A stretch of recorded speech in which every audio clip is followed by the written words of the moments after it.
My husband disappeared without a trace 6 months ago, leaving nothing behind but a signed divorce paper on our kitchen island. For half a year, I thought he had run off with another woman to start a new life. But when I finally tracked him down, he was not living a life of luxury. He was hauling heavy bags of cement at a downtown construction site, covered in mud, and looking absolutely terrified. When I finally confronted him, the chilling secret he confessed about his family and what they had done in my name made my blood run cold. Before I continue this story, let me know where you are watching from in the comments below. Hit like and subscribe if you have ever had to stand up to toxic in-laws who severely underestimated your worth and intelligence. The heavy tread of my designer boots sank deep into the wet mud of the construction site. The loud roar of heavy machinery and the sharp shouts of laborers echoed off the half-built concrete walls surrounding us. I did not care about the dirty water ruining my expensive clothes. I only cared about the man standing exactly 50 feet away from me. Julian, my husband, the man who had promised to love and protect me only to vanish into thin air exactly 6 months ago. He was struggling to lift a massive, heavy bag of gray cement onto his tired shoulder. He looked incredibly thin, exhausted, and completely broken inside.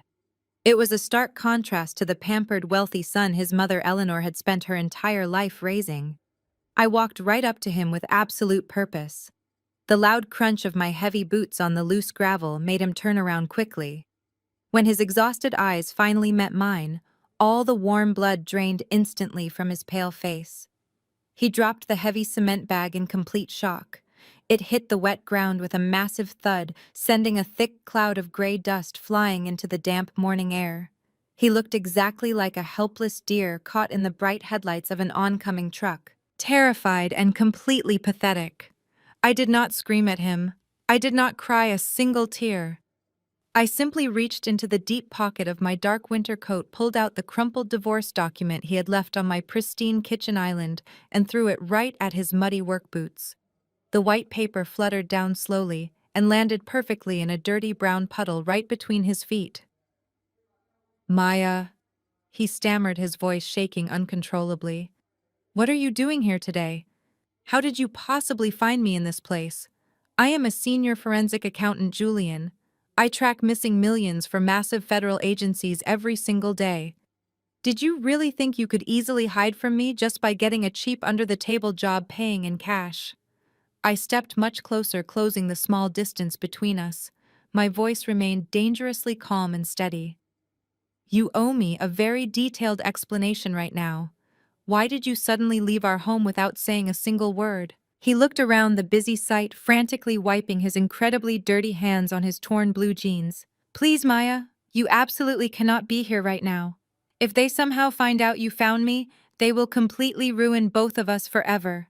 You really need to leave this place immediately before she sees you speaking to me." "Before who sees me?" I demanded, my remaining patience suddenly snapping in half. "Who exactly is they, Julian?" Before he could even attempt to answer, a very loud, angry voice boomed loudly from across the busy site. "Hey, lady, you absolutely cannot be back here right now. This is a highly restricted active work zone. Hard hats only allowed beyond the main gate." I turned around quickly to see a huge burly foreman stomping aggressively toward us, his round face bright red with pure anger. He pointed a very thick, dirty finger directly at my face. "You are officially trespassing on private property. Get back in your fancy black car and drive away immediately before I call the local cops to arrest you. And you, Julian, get back to work right this second or you are completely fired today." Julian flinched violently, instinctively, taking a very large step backward away from me. "Maya, please just go away now," he whispered desperately. I looked calmly at the angry foreman, taking in his highly aggressive stance and the specific company logo boldly embroidered on his bright orange safety vest. Apex Development Group. I smiled slowly, but it was definitely not a warm, friendly smile. It was the terrifying, cold smile of a hungry predator who had just successfully cornered her latest prey. "Call the cops," I told the angry foreman, keeping my voice perfectly steady and totally relaxed. I would absolutely love to speak to them today. In fact, while we patiently wait for them to finally arrive, maybe we can deeply discuss the massive financial audit my accounting firm is currently running on Apex Development Group right now. The foreman stopped dead in his tracks, his highly angry expression instantly faltering in pure confusion. What exactly are you talking about right now? My given name is Maya. I am the lead financial auditor officially assigned to fully investigate the massive glaring discrepancies in your recent commercial zoning building permits. I crossed my arms tightly, holding his nervous gaze without ever blinking once. I already know that you have been illegally paying half your crew under the table in pure cash to avoid paying mandatory state taxes. I also know all about the serious safety violations you illegally bribed the city building inspector to completely ignore last month. So do you still want to call the local cops on me? Or do you want to give my husband the next 15 minutes off so we can talk? The foreman swallowed hard and quickly stepped away from me. He looked down at the muddy ground in total defeat. I held the power to destroy his entire business today. Take 30 minutes, he muttered, turning his back on us.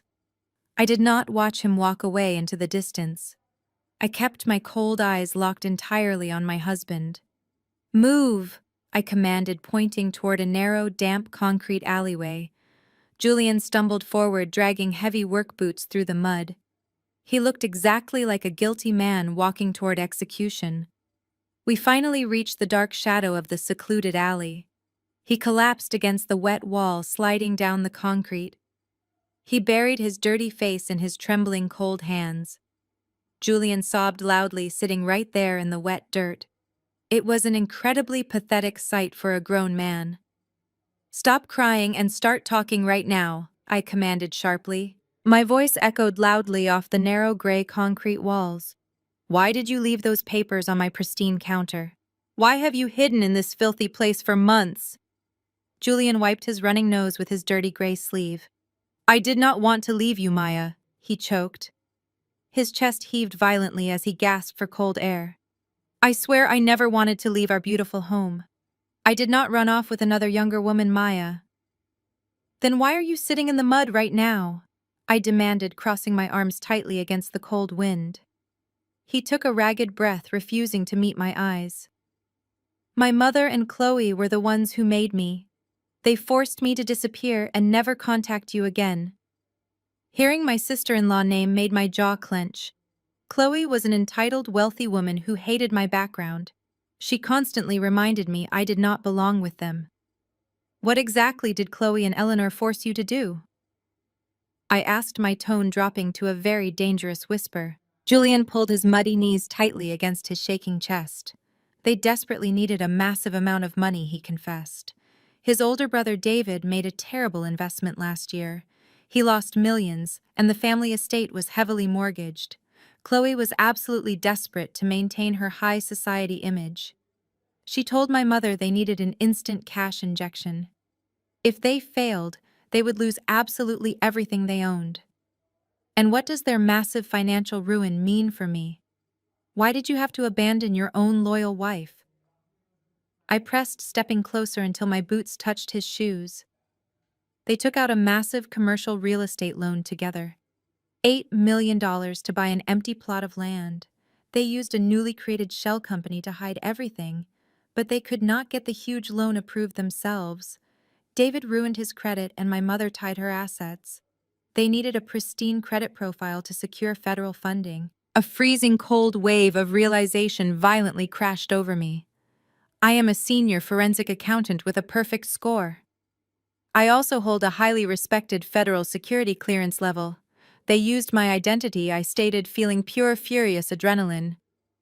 Julian nodded weakly, keeping his sad eyes glued to dirt. Chloe forged your signature on all the official banking documents. She used her wealthy family connections at the regional bank. She bypassed the standard security checks to approve the loan. She told the bank manager you were entirely aware then. They leveraged your spotless financial record to steal $8 million. And then what exactly happened to the stolen loan money? I asked, my voice remaining eerily calm despite the truth. They immediately transferred the federal funds to secret offshore accounts. Julian cried loudly, gripping his messy hair in total despair. Chloe and my mother drained the shell company account completely. In less than 48 hours, the stolen money vanished. When the massive monthly loan payments inevitably default next week, the regional bank will immediately trigger a serious federal investigation. But they will not look at Chloe or my mother. The entire shell company is registered strictly under your name. You are the sole guarantor and the only criminal target. Everything suddenly clicked perfectly into place inside my sharp mind. The sudden disappearance and the total lack of daily communication. The neatly signed divorce papers left waiting on my counter. They did not just want to steal my perfect credit. They wanted to use me as the perfect innocent scapegoat. The divorce papers, I said, pointing at the crumpled document. That was their ultimate exit strategy to completely frame me. Julian nodded, sobbing much harder now as the truth spilled. Chloe said, if we filed for divorce and I vanished, it would make you look incredibly guilty to the authorities. It would look exactly like you stole the $8 million. Then you aggressively drove your loyal husband away from home. They told me if I did not play along obediently, they would plant false evidence to ensure I was arrested. I would go to federal prison right alongside you, Maya. They gave me $5,000 in untraceable paper cash. They told me to never ever contact you ever again. I stood there in the freezing, damp, narrow concrete alleyway. I looked down at the weak man I had married. He cowardly abandoned me to face a massive fraud charge, all because his elitist family wanted to protect their wealth. Most wives would have collapsed in the thick, wet mud. Most women would have panicked at facing decades in prison. But I did not shed a single tear for him. I did not scream or rage at his massive betrayal. Instead, I felt the corners of my mouth slowly curve. A sharp, dark smirk formed perfectly on my cold face. Chloe and Eleanor truly thought they were incredibly smart women. They thought because I grew up in a working neighborhood, they could easily use me and discard me like trash. I turned my back on my sobbing husband without uttering another single word. Let him sit in the cold mud and cry over his own pathetic choices. I walked briskly out of the filthy alleyway and climbed back into my sleek black SUV. I slammed the heavy door shut and started the engine. I did not drive back to my empty, quiet house to cry or pack my bags. I pulled up my digital calendar on the dashboard display. It was exactly 11 in the morning on a Sunday. I knew exactly where my elitist mother-in-law and my vicious sister-in-law were right now. Every single Sunday, without fail, Eleanor and Chloe hosted a lavish high society brunch at the extremely exclusive Heritage Pines Country Club. It was a highly restricted, predominantly white establishment where membership cost more than most people made in a decade. I gripped the leather steering wheel tightly and stepped heavily on the gas pedal. The drive to the luxurious country club took exactly 20 minutes. I did not bother changing my clothes or cleaning my dirty boots. I pulled my large vehicle right up to the front entrance, completely ignoring the shocked valet attendant, who rushed forward to open my door. I tossed him my keys and marched straight up the wide marble steps. The heavy glass doors slid open automatically, welcoming me into the grand lobby. The air inside smelled strongly of expensive floral perfume and old money. Conversations instantly stopped as I walked confidently across the pristine white marble floor. Wealthy older men in tailored golf shirts and women draped in designer pearls turned their heads to stare at me. A tall black woman with wet mud caked on her boots was definitely not their usual Sunday morning scenery. The severe-looking blonde hostess rushed out from behind her mahogany podium to block my path. "Excuse me, ma'am," she said, her voice dripping with fake politeness. "This is a private member-only club. You absolutely cannot be in here right now." I simply sidestepped her without even breaking my quick stride.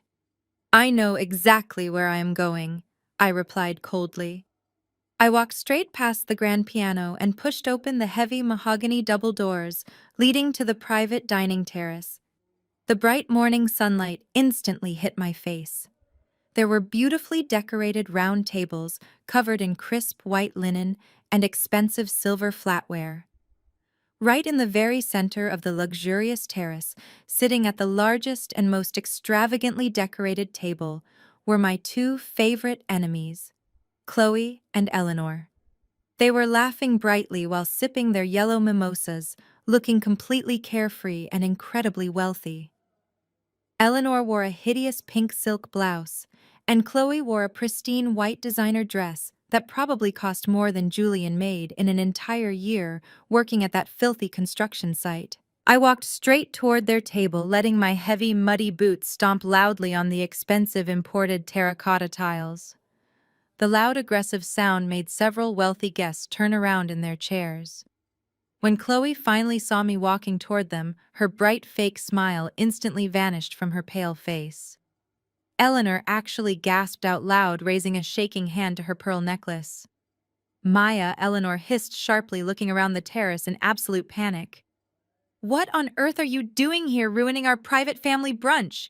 You look like an absolute homeless person." I stopped right at the edge of their table, crossing my arms tightly over my chest. I did not care that 30 rich strangers were openly staring at us now.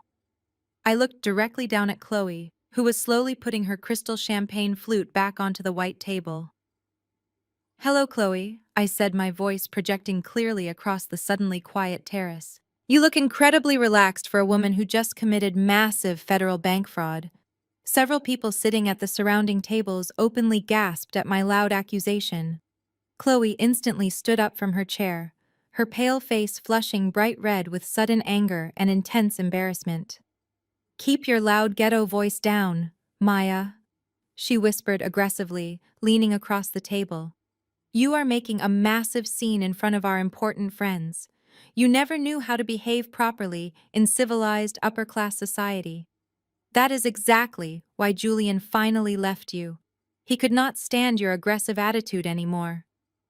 I let out a sharp, dry laugh that echoed loudly across the open terrace. "Really, Chloe? Is that the pathetic story you have been selling to all your wealthy country club friends? Because I just had a very enlightening conversation with Julian about 30 minutes ago, in a filthy, wet alleyway downtown, where he is currently hauling heavy cement bags to hide from the federal authorities." Eleanor let out a loud, choked gasp, pressing her napkin against her mouth. Chloe glared at me with pure venom in her blue eyes. She quickly reached into her expensive designer handbag and pulled out a crisp rectangular piece of paper. She slammed it down hard onto the table right next to my muddy boots. "I know exactly what you are trying to do here, Maya," Chloe said, her voice dripping with heavy racial microaggressions and total condescension. "You found out Julian left you and now you are completely desperate for cash. You people always try to shake us down when things get slightly difficult. That is a cashier check for $50,000. It is untraceable and clears immediately." I looked down at the pale blue check resting on the white tablecloth. $50,000. They really thought I was a cheap, ignorant woman who could be easily bought off and silenced with pocket change. "Take the money, Maya," Chloe commanded, crossing her thin arms defensively. "Take it and go right back to your own side of town where you actually belong. Sign the divorce papers Julian left you, and stay far away from our family. If you quietly disappear today, we will not ruin your little accounting career. But if you keep causing a loud scene here, I will personally make sure you never work in this entire state ever again." I stared at the check and then slowly shifted my cold gaze back up to her arrogant face. They thought they held all the power. They thought their white privilege and inherited wealth made them completely untouchable. I reached down and picked up the blue check, holding it between my fingers. Chloe smirked triumphantly, thinking she had easily won the battle. "See, Eleanor?" Chloe said loudly enough for the other tables to hear. "I told you she would eventually take the handout. They always do when they realize they cannot win against us." I did not rip the check. I did not throw it back in her smug face. Instead, I carefully folded the paper exactly in half and slid it directly into my coat pocket. "Thank you for the generous contribution, Chloe," I said, flashing her a brilliant, dangerous smile. I reached into my handbag and pulled out my smartphone. Chloe watched me with a highly confused expression, clearly expecting me to walk away in defeat. Instead, I tapped the screen a few times and placed the device flat on the center of the white tablecloth right next to her half-empty champagne flute. I pressed the speakerphone button and waited, as the line rang loudly in the quiet country club air. Every single person sitting on the terrace was watching us now, completely captivated by the unfolding drama. A crisp professional male voice answered on the second ring. "Good morning, Maya. This is Richard from the Federal Compliance Division at First Heritage Bank. How can I assist you on this beautiful Sunday morning?" "Hello, Richard," I replied, keeping my voice bright and perfectly clear. "I am currently sitting with Chloe and Eleanor. I am holding a cashier check drawn from the newly formed Shell Company account. Could you please confirm the current status of that specific corporate account for me?" There was a brief pause and the sound of rapid typing over the phone speaker. "Yes, of course, Maya. As per the legal documents you submitted 3 days ago, proving you are the sole registered guarantor and primary asset holder of that corporate entity, we have fully executed your executive order. All funds within that Shell account are currently frozen, pending a full forensic audit. No withdrawals, transfers, or cashier checks will be honored under any circumstances whatsoever." Chloe physically jumped in her seat, her manicured hands gripping the edge of the table so hard her knuckles turned pure white. "What did you just do?" she hissed aggressively, leaning over the table. "You have absolutely no legal right to touch that money. It belongs entirely to our family." "Richard," I said, completely ignoring Chloe's angry outburst, "did anyone attempt to authorize a $50,000 cashier check from that frozen account yesterday afternoon?" "Yes," Maya Richard replied calmly. "We flagged the transaction immediately. Since you placed the biometric fraud alert on your personal financial profile, we allowed the paper check to be printed strictly as physical evidence of attempted wire fraud. It holds zero monetary value. The account balance remains totally inaccessible to anyone other than you." "Thank you, Richard," I said, picking up my phone. "Please proceed with the immediate cancellation of all associated secondary credit cards linked to that compromised account. I will speak to you tomorrow morning. Have a wonderful Sunday." I ended the call and slipped the phone back into my handbag. The heavy silence on the outdoor terrace was absolutely deafening. Eleanor was clutching her chest, taking short, shallow breaths, as if she were experiencing a massive heart attack. Chloe was staring at me with a completely unhinged expression, her mouth hanging wide open in pure shock. "You bypassed our corporate firewall," Chloe whispered, her arrogant tone completely gone, replaced by genuine terror. "You stole our money." "I did not steal anything, Chloe," I replied, leaning forward until my face was only inches from hers. "You used my legal name and my pristine credit history to open that illegal shell company. You completely forgot that as a senior forensic accountant, I get automatic federal alerts whenever my personal social security number is used to secure a massive commercial loan. You made me the sole legal owner of the company to frame me. So I simply walked into the bank 3 days ago, provided my legal identification, and took total lawful control of my own company. Your money is completely gone." Right at that exact moment, a young waiter in a crisp white uniform approached our highly tense table. He was holding a small black leather book containing the massive bill for their lavish Sunday brunch. He looked incredibly nervous, sensing the extremely heavy tension radiating from our table. "Your check for the champagne service, ladies," he said quietly, placing the black book carefully on the table. "The total comes to $3,200. Chloe snatched the black book aggressively, eager to assert her elite dominance and prove she was still extremely wealthy. She pulled a heavy platinum credit card from her designer wallet and shoved it onto the waiter's silver tray. "Charge it," she snapped viciously. "And bring me another bottle of your most expensive vintage immediately." The young waiter nodded quickly and rushed back toward the terrace bar. I simply stood there, watching Chloe try to regain her shattered composure. She crossed her arms and glared at me with pure hatred. "You think freezing one single account will destroy us, Maya?" she spat venomously. "My family has been incredibly wealthy for 4 entire generations. We have trust funds and offshore accounts you cannot even begin to comprehend. We will absolutely crush you in court for this massive insult." Less than 2 minutes later, the young waiter returned. He was walking very slowly, and his face was completely flushed with deep embarrassment. He held the silver tray out toward Chloe with a shaking hand. The heavy platinum card was sitting right on top of the unpaid bill. "I am so incredibly sorry, Mom," the waiter stammered nervously, avoiding her angry eyes. "Your card was completely declined. The system says the account has been forcibly frozen by the primary guarantor." Chloe snatched the card from the tray, her face turning a bright, violent shade of red. "Run it again!" she screamed loudly, making the young waiter flinch backward. "There is no maximum limit on that platinum card. You clearly made a stupid mistake." "I ran it 3 times, Mom." The waiter apologized softly, stepping away from the table. "It was definitely declined. Please provide another form of payment immediately, or I will have to involve the club management." Eleanor frantically dug into her own expensive purse, pulling out a gold credit card. "Here, use mine," she ordered, handing it to the terrified waiter. The waiter took the gold card and hurried away. He returned less than 1 minute later, looking even more apologetic and frightened than before. "I am deeply sorry, Mrs. Eleanor," he whispered, leaning down close to her ear. "Your card was also declined for suspected fraudulent activity.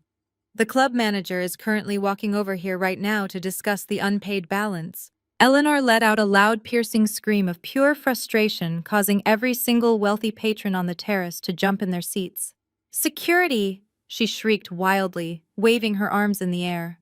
"Someone call security right now and remove this horrible, dangerous woman from our private club. She is aggressively harassing us and stealing our money." 2 large security guards in dark suits immediately began walking briskly toward our table. I did not panic, and I definitely did not run away. I calmly buttoned my dark winter coat, preparing to leave the luxurious terrace on my own terms. I looked down at the 2 miserable women sitting at the table. Their fake high society masks had completely melted away, revealing the ugly, desperate truth underneath. "You can scream for security all you want, Eleanor," I said, my voice slicing easily through her loud, dramatic crying. "But they cannot save you from the federal government. Since I froze the $8 million you stole, the massive monthly mortgage payment for your incredible family estate will bounce tomorrow morning. And because you used your beautiful luxury mansion as collateral to secure the fraudulent loan, the bank will officially initiate foreclosure proceedings. Enjoy your expensive champagne today, ladies." I smiled warmly, turning my back on them as the angry club manager finally arrived at their table, flanked by the large security guards. I did not wait to hear their pathetic excuses or watch them awkwardly try to explain their declined credit cards to the judgmental wealthy crowd. I simply walked away, my heavy boots making a highly satisfying sound against the imported tiles. Because the federal bank will be placing a massive, ugly foreclosure sign directly on your pristine green front lawn by Wednesday morning. Have a very nice day. I drove away from the country club that Sunday afternoon, feeling a brief sense of deep satisfaction, but I knew the war was far from over. Chloe was a woman who had never been told no in her entire privileged life. She was not going to simply surrender and accept defeat. By 8 o'clock on Monday morning, my brief moment of victory was completely shattered. I parked my car in the private garage beneath my accounting firm and walked toward the private elevator. A tall man wearing a cheap gray suit suddenly stepped out from behind a concrete pillar blocking my path. He held a thick stack of legal documents securely in his right hand. "Maya?" he asked, looking at a small photograph attached to his clipboard. "Yes," I replied, keeping my voice perfectly neutral. "You have been officially served," he said forcefully, shoving the heavy stack of papers into my hands before quickly walking away. I stood alone in the cold parking garage, looking down at the massive pile of legal threats. The cover page displayed the bold, intimidating logo of Sterling and Vance. They were the most ruthless, expensive, and aggressive corporate law firm in the entire state. They were the exact kind of high-powered lawyers who exclusively protected the generational wealth of the elite.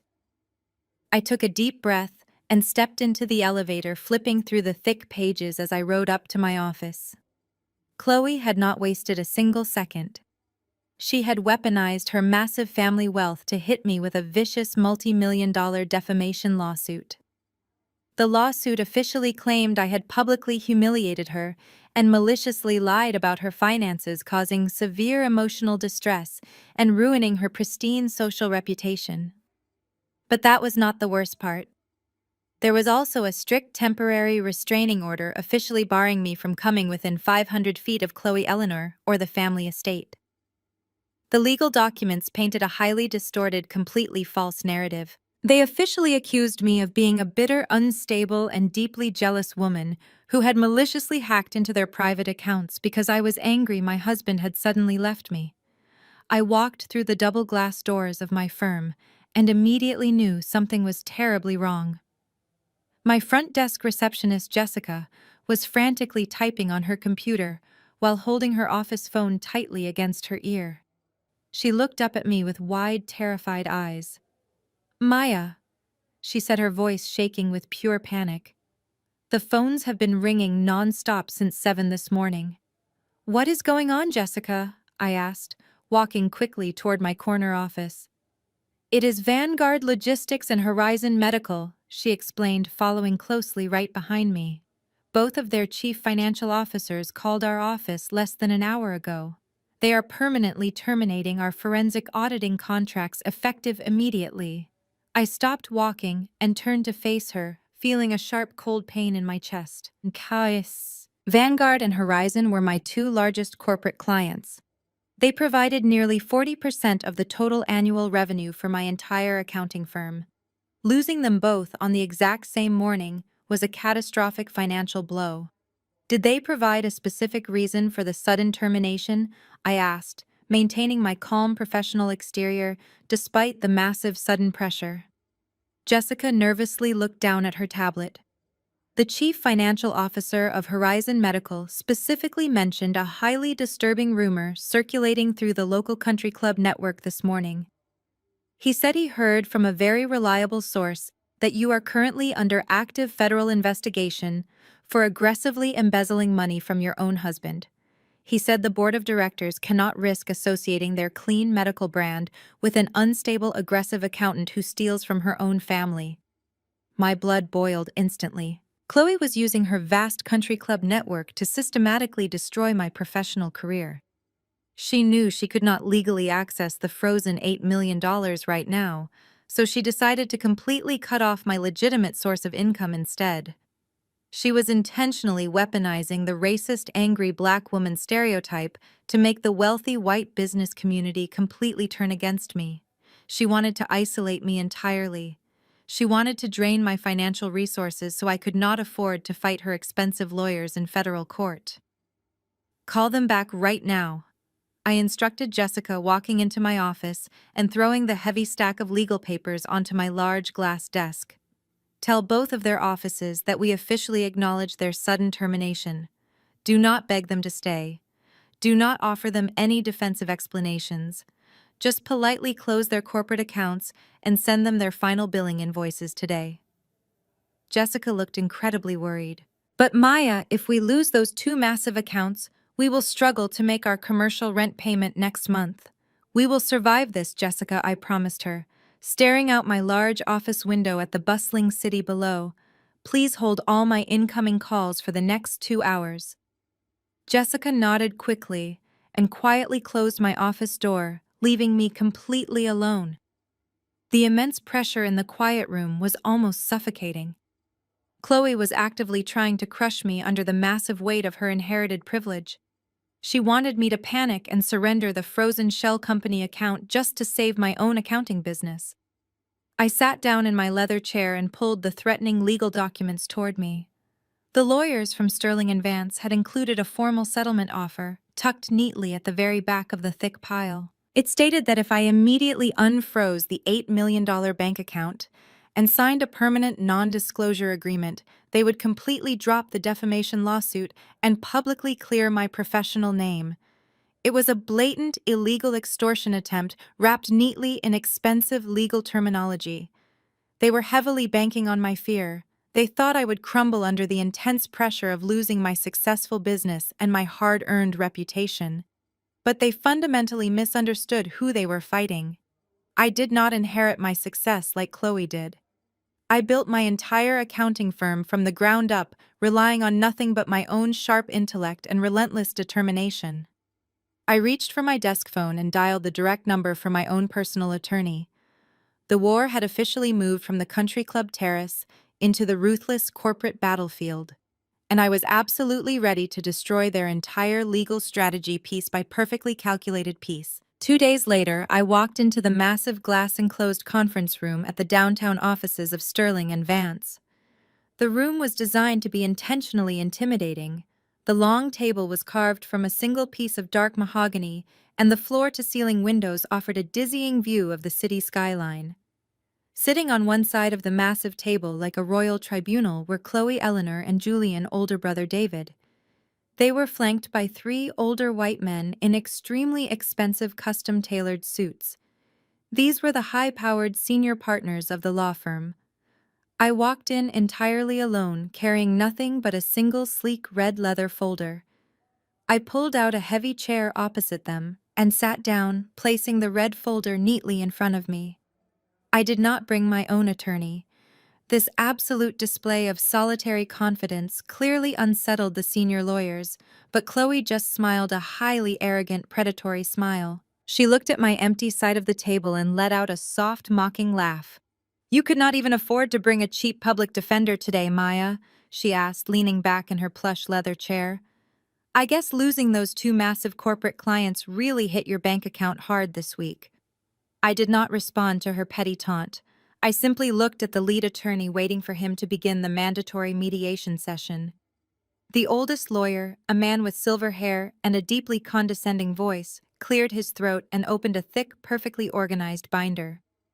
"Miss Maya," he began, looking at me over the rim of his expensive reading glasses. "We requested this private mediation session today to offer you a highly generous alternative to total financial and legal ruin. My clients are incredibly merciful people.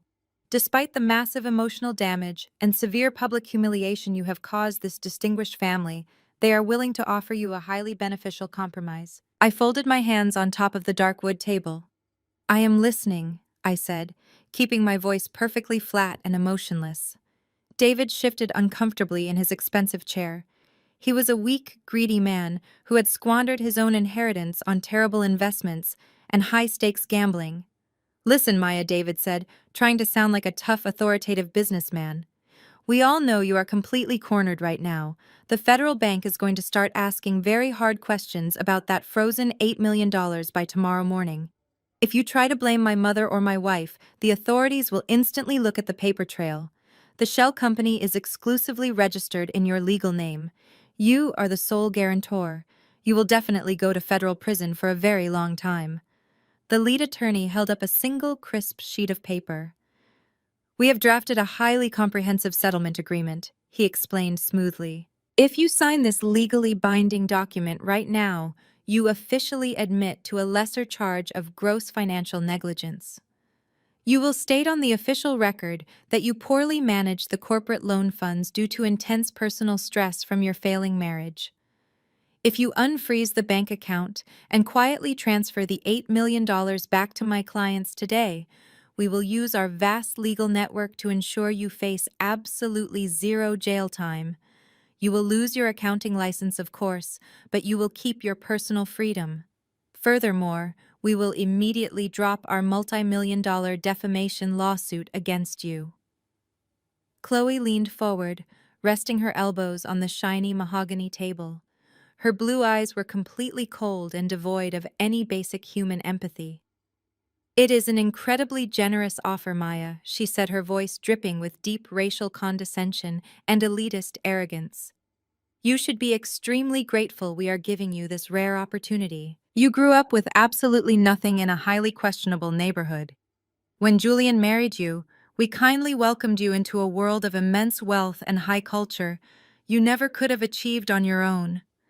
We gave you a temporary seat at our prestigious table, But people like you always eventually ruin a good thing because you do not know how to behave in polite society. You got too greedy and too aggressive. Now it is time for you to understand your actual place in the real world. Take the deal, Maya. Accept your inevitable defeat quietly and go back to the cheap neighborhood where you actually belong before we truly destroy your entire life. Eleanor nodded slowly in total agreement with her cruel daughter-in-law. You should be thanking us for our incredible mercy, Maya Eleanor added, clutching her expensive designer handbag. We are saving you from wearing a cheap orange prison jumpsuit.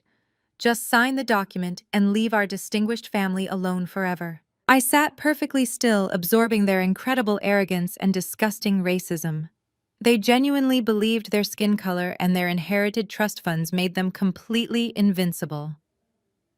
They thought my silence was a clear sign of absolute terror.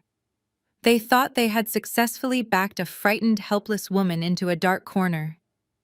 They expected me to reach for the silver pen sitting on the table and desperately sign my entire life away just to escape their vicious wrath. I looked directly at the attorney, then David, Eleanor, and finally Chloe. I did not yell or bang my fists on the mahogany table. I smiled. It was a terrifying smile that changed the entire atmosphere. You think you hold all the winning cards? I asked, my voice echoing softly. You brought 3 lawyers to intimidate me. You brought an illegal document expecting me to simply surrender my career. You thought I came alone because I was too poor to hire an attorney, or too frightened to defend myself against your family. I slowly moved my hands off the table and rested them on the red leather folder right before me. I slowly slid the sleek red leather folder across the polished mahogany table. It glided smoothly, stopping exactly in front of the arrogant silver-haired lead attorney. He looked down at it with a highly patronizing smirk, clearly assuming I had written a desperate counteroffer or apology letter. Go ahead and open it, I said, leaning back into my chair, crossing my arms. Consider it my official counter-proposal to your generous settlement offer. The older attorney let out a heavy sigh, adjusting his expensive glasses before flipping open the red cover. He expected to find my signature surrendering my entire life. Instead, his eyes landed on a massive stack of highly detailed financial spreadsheets, federal property deeds, and banking logs. His arrogant smirk instantly vanished. The deep wrinkles on his forehead deepened as he frantically flipped through the thick pages. His 2 junior partners leaned in closely, their eyes scanning the dense columns of forensic data. The heavy silence quickly shifted from arrogant confidence to suffocating tension. What exactly is this garbage? Chloe demanded, rolling her blue eyes. Are you trying to bore us to death with your stupid accounting math, Maya? Just sign our document and leave. I kept my eyes locked entirely on the pale face of the lead attorney. I want to talk about the incredible commercial real estate investment your clients made last month. I began, my voice projecting clearly across the room. The spectacular empty plot of land they purchased using my forged signature and an $8 million federal bank loan. David bragged about how Chloe had secured a brilliant deal through her elite connections. It is a brilliant deal, David snapped angrily, gripping the edge of the table. That land is situated perfectly near the new highway development. It will easily triple in value within 5 years. I let out a sharp, amused laugh. You really are incredibly stupid, David. Did any of you bother to run an environmental survey before signing the final purchase agreement? Of course not. You assumed your inherited wealth made you the smartest people in the room. I pointed a steady finger at the open red folder. Look at page 7 of my forensic audit. The lead attorney quickly flipped to the exact page, his hands visibly shaking now. That highly valuable land you purchased is officially classified by the Environmental Protection Agency as a Level 4 toxic Superfund site, I stated coldly. It was previously used as an illegal chemical dumping ground in the 1980s. The soil is heavily contaminated with highly toxic industrial waste. It is legally undevelopable. You cannot build a shopping mall or housing complex on it. You cannot even plant a single tree on it. It is literally worth absolutely $0. Furthermore, the federal government mandates that whoever legally owns that toxic land must immediately pay for its complete environmental cleanup. That will cost roughly $2 million out of pocket. Eleanor let out a loud, choking sound, clutching her diamond necklace. She turned her terrified eyes toward Chloe, who was staring blankly at the mahogany table. Chloe forced a weak, nervous laugh. "That does not matter, Maya," she said, trying to sound confident, but failing miserably. "Even if the land is totally worthless, the $8 million loan is still completely registered under your legal name. You are the sole guarantor of the shell company. You are still the one going to federal prison for defaulting on the payments. We already transferred the cash into our offshore accounts. We are completely safe." I leaned forward, resting my elbows firmly on the table. "That brings me to the second part of my official audit," I said, smiling directly into her terrified blue eyes. "Look at page 14, counselor." The lead attorney quickly turned the pages. He began reading the highlighted legal text and suddenly gasped out loud. He looked up at me with absolute horror in his old eyes. "You embedded a federal biometric lock clause," he whispered, his voice trembling with pure shock. "Yes, I did," I replied, maintaining my unyielding eye contact with the lawyers. 5 years ago, when I received my top-secret federal security clearance, I legally embedded a biometric fraud lock directly into my personal credit profile and social security number. It dictates that any commercial loan exceeding $50,000 requires my physical fingerprint and retina scan to be legally binding. Chloe, you thought forging my signature on a few pieces of paper was enough. You thought your wealthy banking connections could bypass standard security protocols. The older attorney wiped cold sweat from his pale forehead. Because the biometric verification completely failed, the initial loan contract automatically triggered a null and void protocol under federal banking regulations, he explained to his confused clients, his voice rising in panic. "What does that mean?" David demanded, slamming his fist on the table. "Speak plain English, you idiot. It means the loan was issued under severe fraudulent pretenses," the attorney yelled back, losing his professional composure entirely. "And according to the specific federal clauses, Maya embedded the total financial liability does not default to the shell company. It immediately and automatically reverts directly back to the primary beneficiaries who physically received the stolen funds."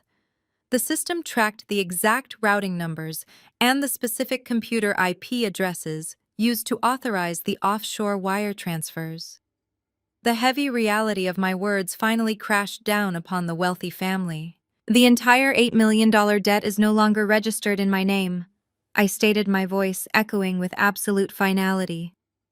"The federal banking system automatically reassigned the massive debt yesterday afternoon. It is now permanently attached to your personal social security numbers, Eleanor and Chloe. You are completely on the hook for the $8 million, plus the $2 million toxic cleanup fee." Chloe let out a loud, piercing scream of pure, unhinged rage. She lunged forward, trying to grab my face, but David quickly grabbed her shoulders. David struggled to hold his furious wife back as she thrashed violently against his grip. Her pristine blonde hair fell out of its perfect styling, and her face contorted into an ugly mask of pure desperation. "Let me go!" she shrieked, kicking her expensive heels against the heavy mahogany table. "I am going to destroy you, Maya. You cannot do this to me. I am a Sterling. My family built this city. You are nothing but a cheap accountant from the slums." I did not flinch or move a single inch from my comfortable leather chair. I simply watched her completely unravel. The three expensive lawyers were not yelling or threatening me anymore. Instead, they were frantically shoving their legal documents back into their premium leather briefcases. They wanted absolutely nothing to do with this massive, toxic mess. Miss Maya, the lead attorney, said, his voice completely devoid of its former arrogance. He refused to even look at Chloe or Eleanor. "We formally withdraw our settlement offer. Furthermore, effective immediately, Sterling and Vance will no longer be representing these individuals in any legal capacity whatsoever. We strongly advise you to contact federal authorities." He snapped his briefcase shut and practically sprinted out of the glass conference room, followed closely by his two panicked junior partners. They were abandoning a sinking ship, and Chloe was the heavy anchor dragging everyone straight to the dark bottom of the ocean. Eleanor finally found her voice. She stood up slowly, her knees visibly shaking beneath her designer silk skirt. She looked at her daughter-in-law with an expression of pure, unadulterated hatred. "You told me this was a completely foolproof plan," Eleanor whispered, her voice trembling with intense fury. "You promised me your banking connections would bypass all the federal security protocols. You swore my assets were totally shielded behind the corporate veil." Chloe ripped herself out of David's weak grasp and glared at her mother-in-law. "Do not you dare try to blame this entirely on me, you old hag." Chloe spat viciously, adjusting her ruined designer jacket. "You were the one who authorized the initial wire transfers. You signed the federal paperwork alongside me to push the loan through faster. We are completely in this mess together." I calmly picked up my red leather folder from the dark table and stood up. I had accomplished exactly what I came here to do. I walked out of the heavy glass doors, leaving them to their toxic family meltdown. I walked down the quiet carpeted hallway toward the main elevator bank. There was a small complimentary coffee station near the glass elevators. I poured myself a fresh cup of dark roast coffee and stood casually near the closed elevator doors, waiting for my ride down to the lobby. Less than 30 seconds later, the heavy conference room doors violently burst open. Chloe marched out into the hallway, her face bright red with anger. Eleanor was walking right behind her, screaming at the top of her lungs, completely ignoring the strict professional decorum of the law firm. "You ruined my entire family!" Eleanor shrieked, her voice echoing loudly down the long corridor. "You arrogant, reckless, spoiled child! You thought you were so much smarter than everyone else just because your father owns a yacht club. You destroyed my financial legacy. You doomed my retirement. The federal government is going to take my beautiful luxury mansion and throw me out onto the cold street." Chloe stopped walking and spun around to face the older woman. Her eyes were wide with unhinged manic energy. "What legacy, Eleanor?" She laughed, a harsh, bitter sound that made David flinch. "You have absolutely no legacy left. Your pathetic dead husband gambled away half your fortune 10 years ago, and your useless son David lost the rest on terrible stock options. Your massive estate has been secretly mortgaged 3 times. You were already completely broke, Eleanor. I was the only person in this pathetic family who actually had the guts to do what was necessary to save your fake high society image." David stepped between the two angry women, holding his hands up defensively. "Please keep your voices down," David begged, looking around nervously as several paralegals and junior attorneys poked their heads out of their glass offices to watch the massive spectacle. "People are staring at us. We need to go home and figure out a new legal strategy immediately." "There is no new strategy, you absolute idiot!" Chloe screamed, slapping his hands away from her shoulders. "The federal bank flagged my social security number. Do you understand what that means? My personal accounts are going to be completely frozen by tomorrow morning. My trust fund will be heavily audited. Because of your stupid broke family, I am going to federal prison." Eleanor lunged forward with surprising speed and slapped Chloe squarely across the face. The loud, sharp cracking sound echoed through the entire hallway.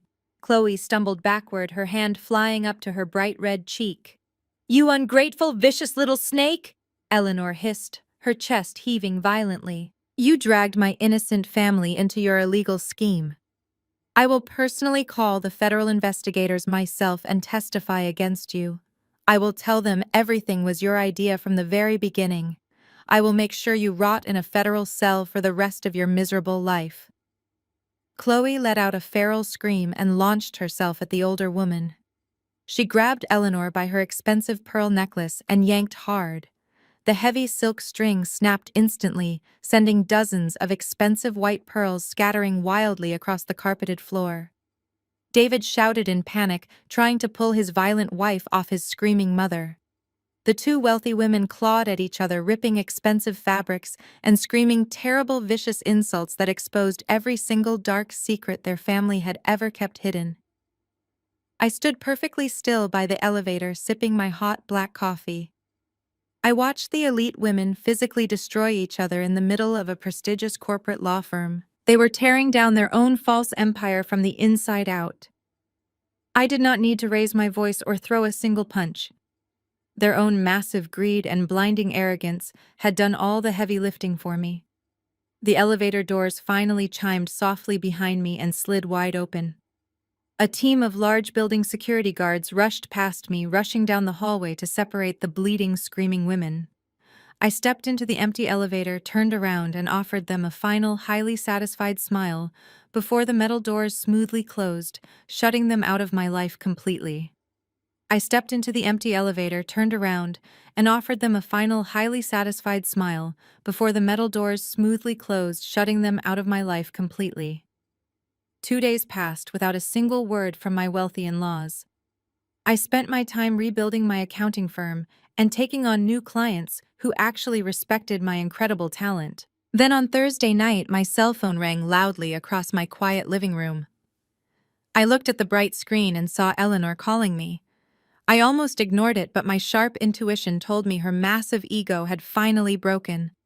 I answered the phone and her loud, desperate sobbing immediately filled my ear. "Maya, you have to help us," Eleanor cried, her voice completely devoid of its usual arrogant country club tone. "Julian has been arrested, and they are going to transfer him to the maximum security county jail tonight."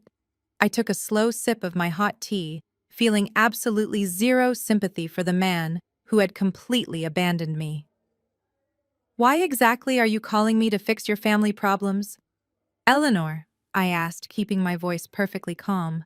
"Because all my bank accounts are completely frozen," she sobbed loudly. "The federal authorities locked my trust fund and my credit cards are entirely useless. I do not have the $2,000 in cash to post his bail. Please, Maya, he is sitting in a holding cell and he is completely terrified." I asked her what exactly he had done to get arrested. Eleanor admitted that Julian had completely run out of the $5,000 Chloe had given him. He was starving and desperate. He walked into a high-end grocery store and tried to steal food and basic hygiene supplies. The store security caught him immediately. When the local police ran his legal identification, they found outstanding federal warrants linked directly to his sudden disappearance and the massive bank fraud investigation. Chloe completely threw him under the bus. I told Eleanor I would meet her at the downtown police station in 20 minutes. I did not do this out of love or lingering loyalty for my cowardly husband. I did it because I suddenly realized Julian was the perfect pawn to deliver the final crushing blow to Chloe and David. I drove my black SUV through the dark city streets and arrived at the brightly lit police station. Eleanor was sitting on a hard wooden bench in the dirty waiting room, looking incredibly old and completely exhausted. She wore a stained, wrinkled sweater and had dark, heavy bags under her eyes. She looked nothing like the wealthy, elite woman who had mocked my background just a few days ago. I walked right past her without saying a single word and approached the heavy glass window at the front desk. I paid the $2,000 cash bail using my own money. The tired police officer stamped the release paperwork and told me to wait near the heavy steel doors. 10 minutes later, the thick doors buzzed loudly and swung open. Julian walked out looking absolutely terrible. He was wearing the same dirty clothes from the construction site and smelled like stale sweat and cheap jailhouse soap. He saw me standing there and immediately looked down at his ruined shoes in total shame. "Maya," he whispered, his voice cracking with dry emotion. "Thank you so much for paying my bail. I swear I will pay you back every single cent." I grabbed his dirty arm tightly and pulled him away from his crying mother. We walked into a small, empty consultation room near the vending machines. I closed the heavy wooden door behind us, ensuring total privacy. "I am not doing this because I care about you, Julian," I stated coldly, looking directly into his terrified eyes. "I am doing this because you are going to help me completely destroy Chloe and your brother. If you refuse my generous offer right now, I will immediately revoke your cash bail and let the federal officers drag you straight to prison for your active role in the bank fraud." Julian shook his head rapidly. his eyes wide with absolute panic. "I will do whatever you want, Maya," he promised desperately. "Just please do not let them send me back to that horrible cell." I reached into my deep coat pocket and pulled out a tiny black device. It was a high-tech micro-recorder commonly used by corporate investigators. It was no larger than a standard shirt button. I pressed the device firmly into his shaking hand. "You are going back to the luxury family estate tonight," I instructed him, my tone completely authoritative. "I know Chloe and David are currently locked inside the main study, frantically trying to hide their illegal paper trail before the federal agents inevitably raid the huge mansion. You are going to walk straight into that study and you are going to make Chloe talk. I want a clear recorded confession proving she orchestrated the entire $8 million fraud. I want her to admit she forged my specific signature." Julian looked down at the tiny recording device in his dirty palm. "But Chloe hates me right now," he stammered nervously. "She will immediately suspect something is wrong if I just start asking her highly specific questions about the stolen money." "Then you need to be smart and highly manipulative for the very first time in your entire life, Julian," I replied, crossing my arms. "Act incredibly desperate. Tell her the local police are heavily questioning you about the shell company. Tell her you are ready to completely confess everything to the federal investigators unless she gives you enough money to flee the country. Force her into a tight corner until she starts aggressively bragging about how easily she tricked the bank. She possesses a massive, arrogant ego. She will definitely not be able to resist explaining her brilliant criminal mastermind plan." Julian swallowed hard, nodding his head slowly as he finally understood the dangerous assignment. "And what happens to me after I get the recorded confession for you?" he asked quietly.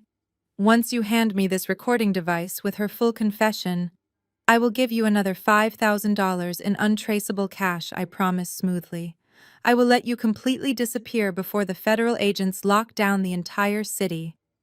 You can finally start your new cowardly life far away from me and your toxic family." Julian tightly gripped the micro-recorder, closing his fist around it. "Deal," he whispered. I opened the heavy door and walked him out to my large vehicle.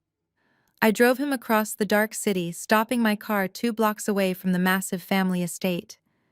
The huge mansion was completely dark except for one single bright light shining from the second-floor study. I knew exactly what they were doing up there.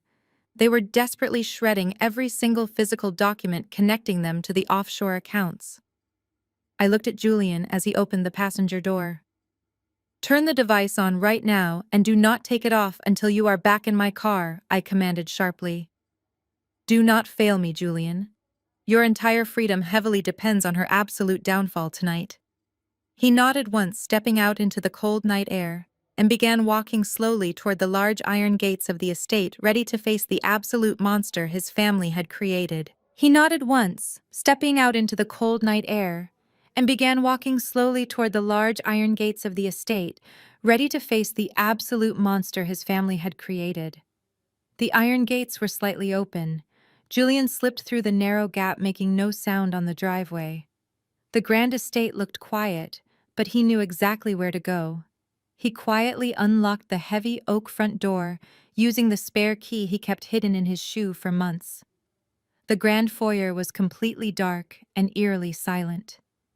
From the top of the sweeping marble staircase, he could hear the grinding noise of a heavy-duty paper shredder. He took a deep breath, feeling the tiny micro-recorder pressed tightly against his chest. He climbed the marble stairs, gripping the wooden railing to keep his hands from shaking.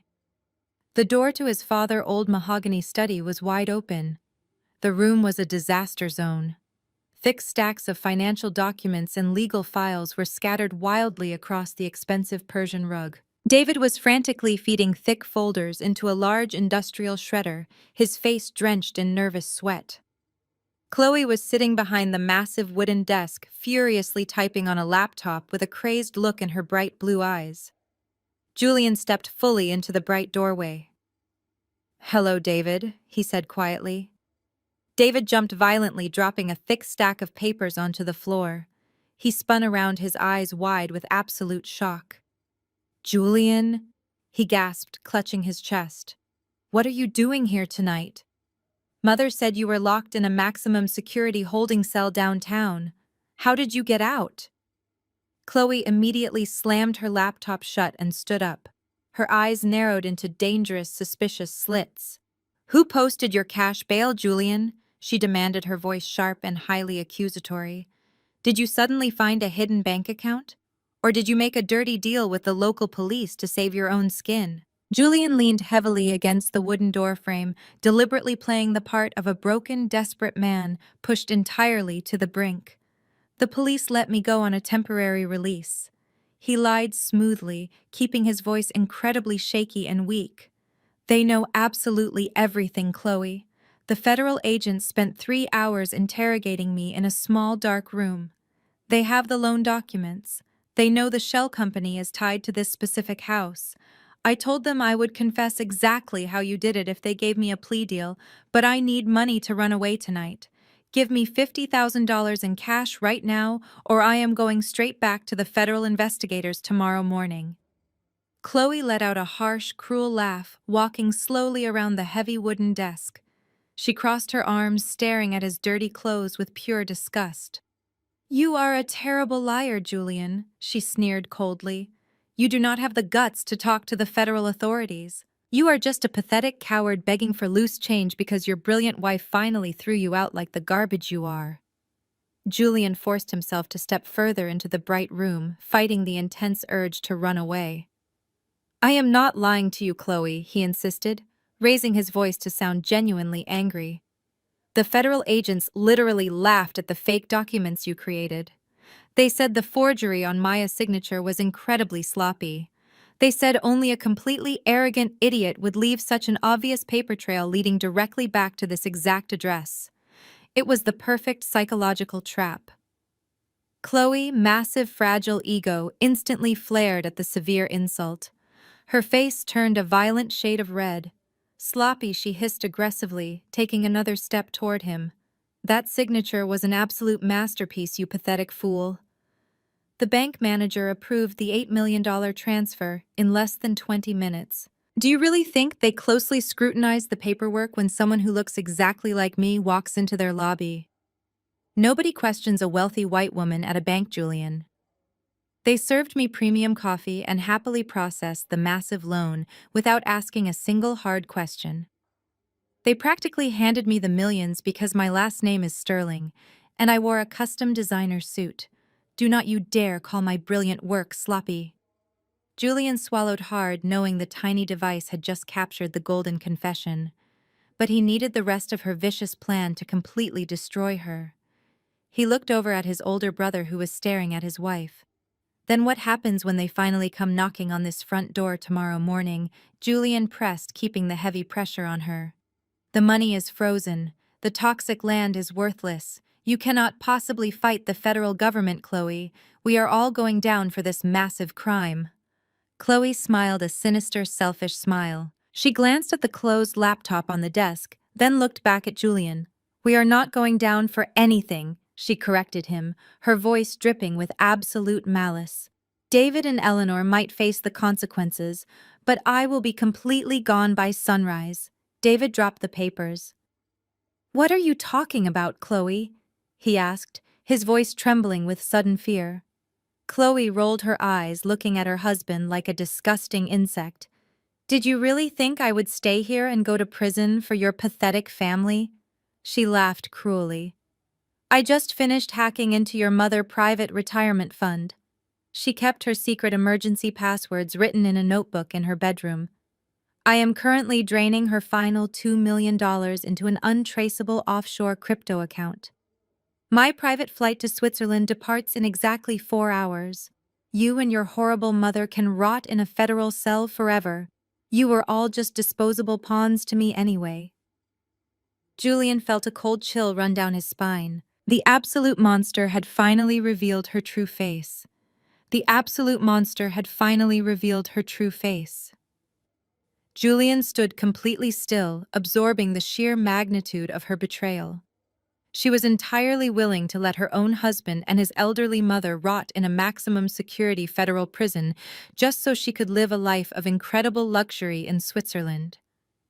David looked at his wife as if he was seeing a complete stranger.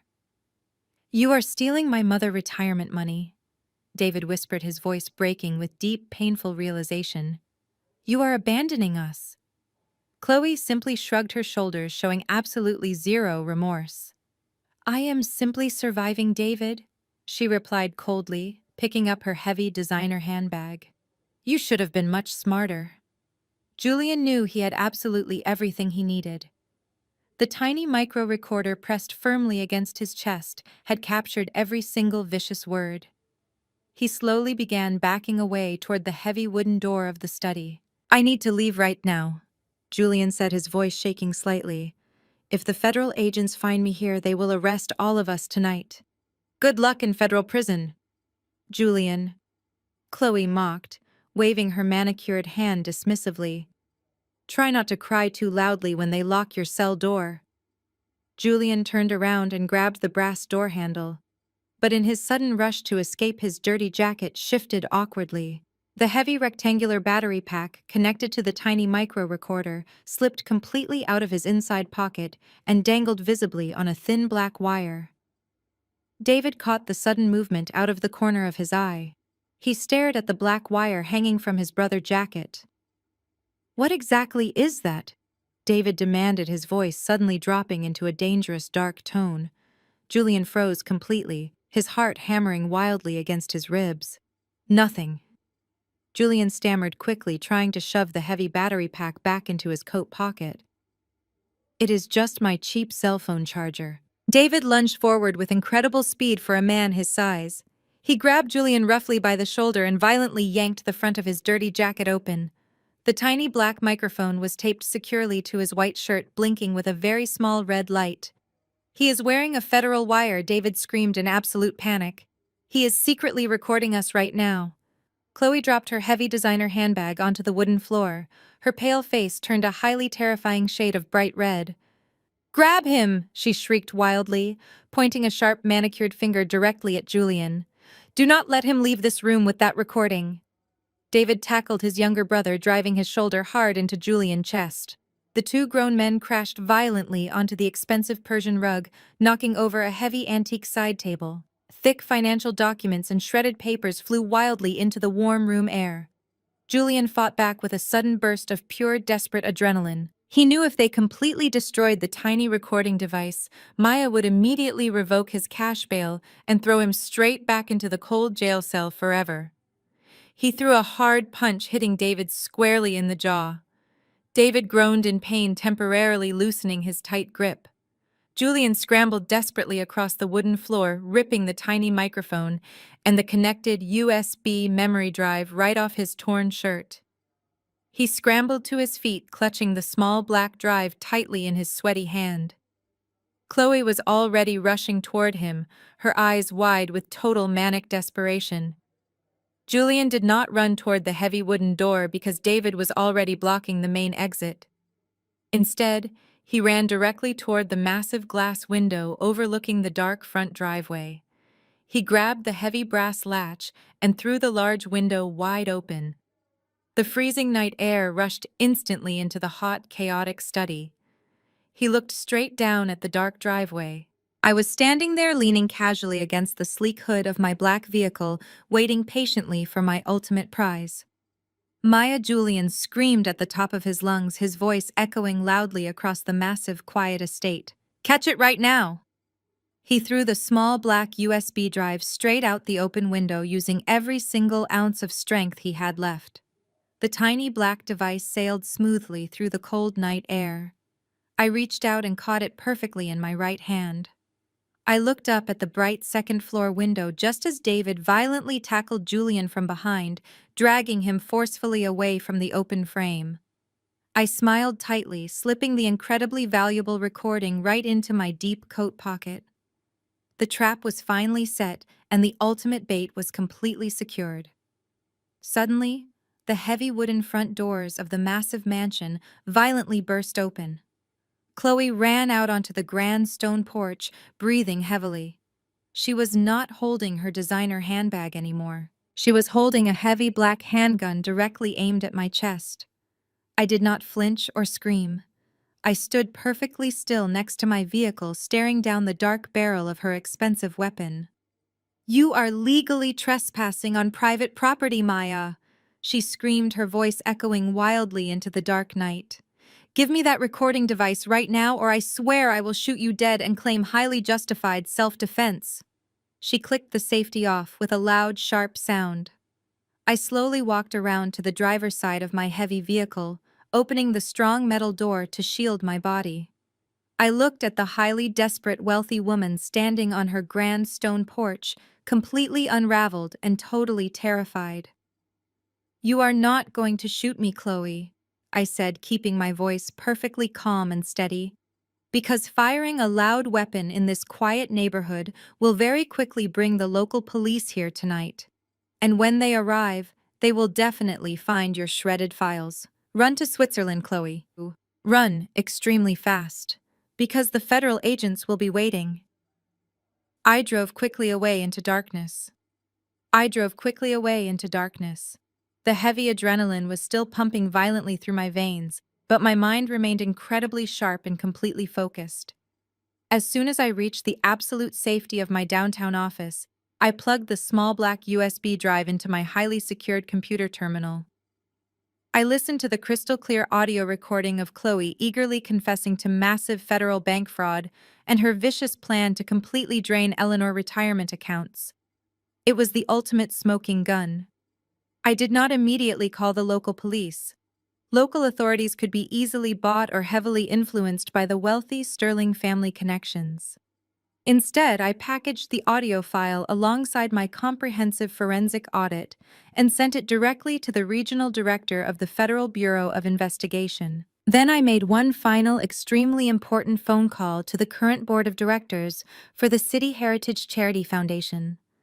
I knew exactly where Chloe was going to be on Saturday night, and I was going to ensure her absolute downfall was as public and humiliating as possible. Exactly 48 hours later, the grand ballroom of the highly prestigious downtown Plaza Hotel was completely transformed into a spectacular vision of incredible wealth and high society glamour. It was the night of the annual City Heritage Charity Gala. This was the most exclusive, highly anticipated social event of the entire year for the city elite. Massive crystal chandeliers cast a brilliant warm glow over dozens of perfectly arranged dining tables covered in imported silk tablecloths and towering floral centerpieces. A live classical orchestra played soft, elegant music in the background, while waiters in crisp white tuxedos carried silver trays of expensive champagne and rare caviar through the incredibly wealthy crowd. Every single important judge, powerful politician, and wealthy business tycoon in the entire state was currently standing in that massive room. And right in the very center of all this magnificent luxury stood Chloe. She made her grand entrance wearing an absolutely breathtaking custom-designed silver evening gown that easily cost $20,000. Diamonds sparkled brightly around her pale neck, and her blonde hair was styled in flawless, elegant waves. She looked exactly like the perfect, generous philanthropist she constantly pretended to be. Tonight was supposed to be her ultimate crowning achievement. In less than 2 hours, she was officially slated to be announced as the brand new president of the entire foundation. It was a highly powerful position that would permanently cement her elite status in the high society world. But more importantly, it would give her direct, unrestricted access to the massive charity endowment funds.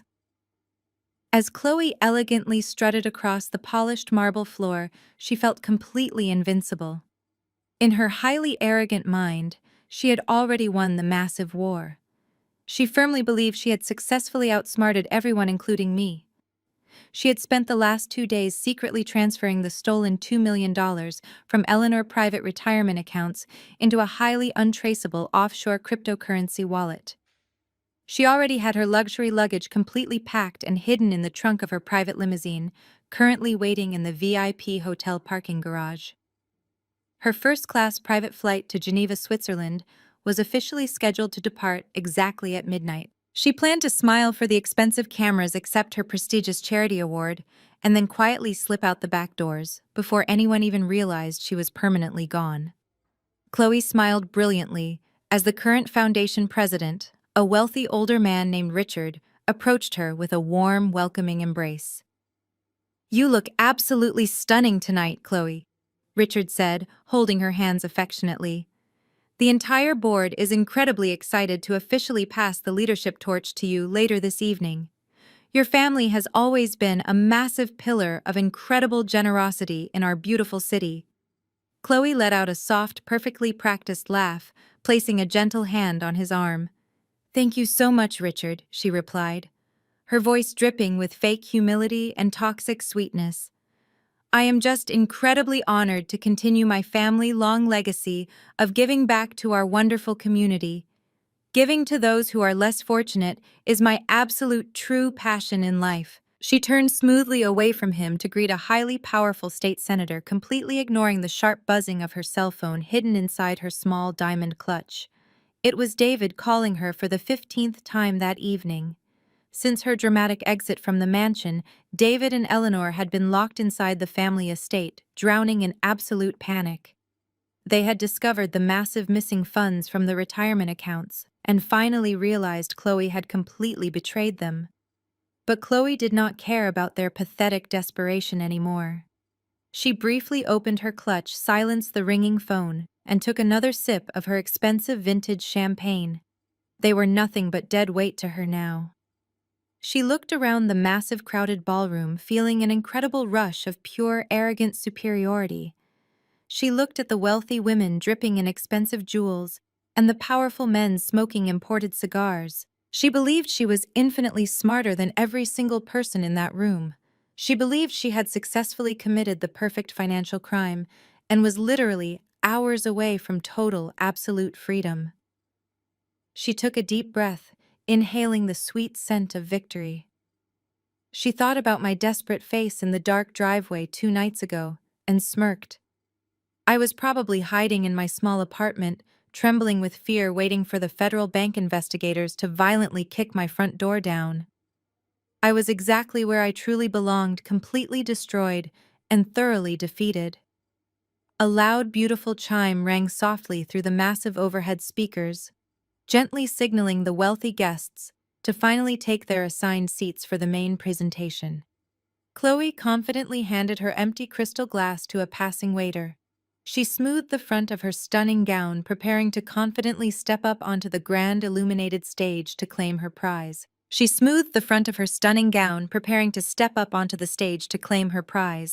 Then the massive double doors of the ballroom swung wide open. The loud sound of heavy brass hinges echoing across the room drew the attention of hundreds of wealthy guests. I stood perfectly framed in the grand entryway. I did not wear a cheap dress. I wore a breathtaking custom emerald silk gown cascading beautifully down to the marble floor. The rich color complemented my dark skin, making me look like undeniable royalty. My hair was elegantly pinned up, exposing my long neck and the incredibly expensive diamond necklace resting against my collarbone. I did not look like a defeated woman running from a federal bank fraud investigation. I looked exactly like a highly powerful executive who owned the entire building. The classical live orchestra stopped playing their soft music. A heavy, stunned silence washed over the massive ballroom. The wealthy crowd parted, forming a wide, clear path for me as I confidently walked forward. My designer heels clicked rhythmically against the expensive marble floor. Every eye in the room was locked directly on me. I kept my posture perfectly straight and my expression completely unreadable. I was a highly dangerous predator, walking calmly into a massive cage full of terrified mice. Up near the front of the stage, Chloe completely froze.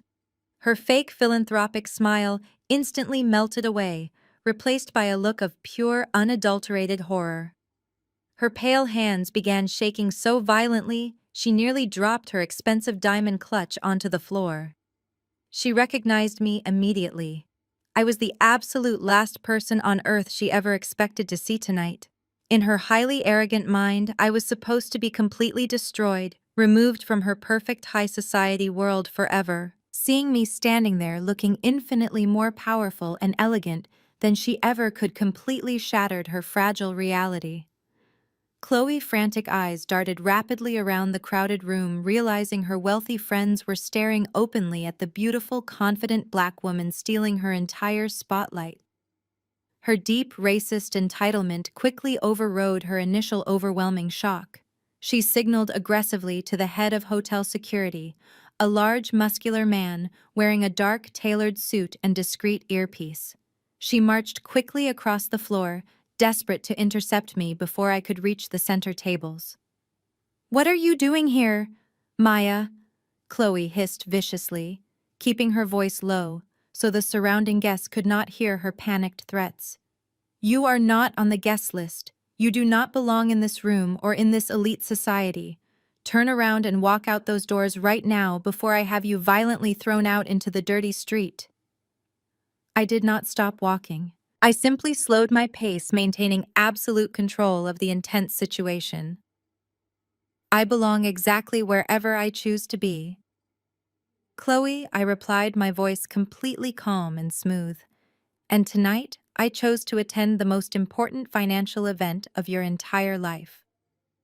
The large security guard finally reached us, stepping firmly between me and the charity tables. "Excuse me, ma'am," the large man said, his voice deep and highly authoritative. "Mrs. Sterling has officially requested your immediate removal from this private charity gala tonight.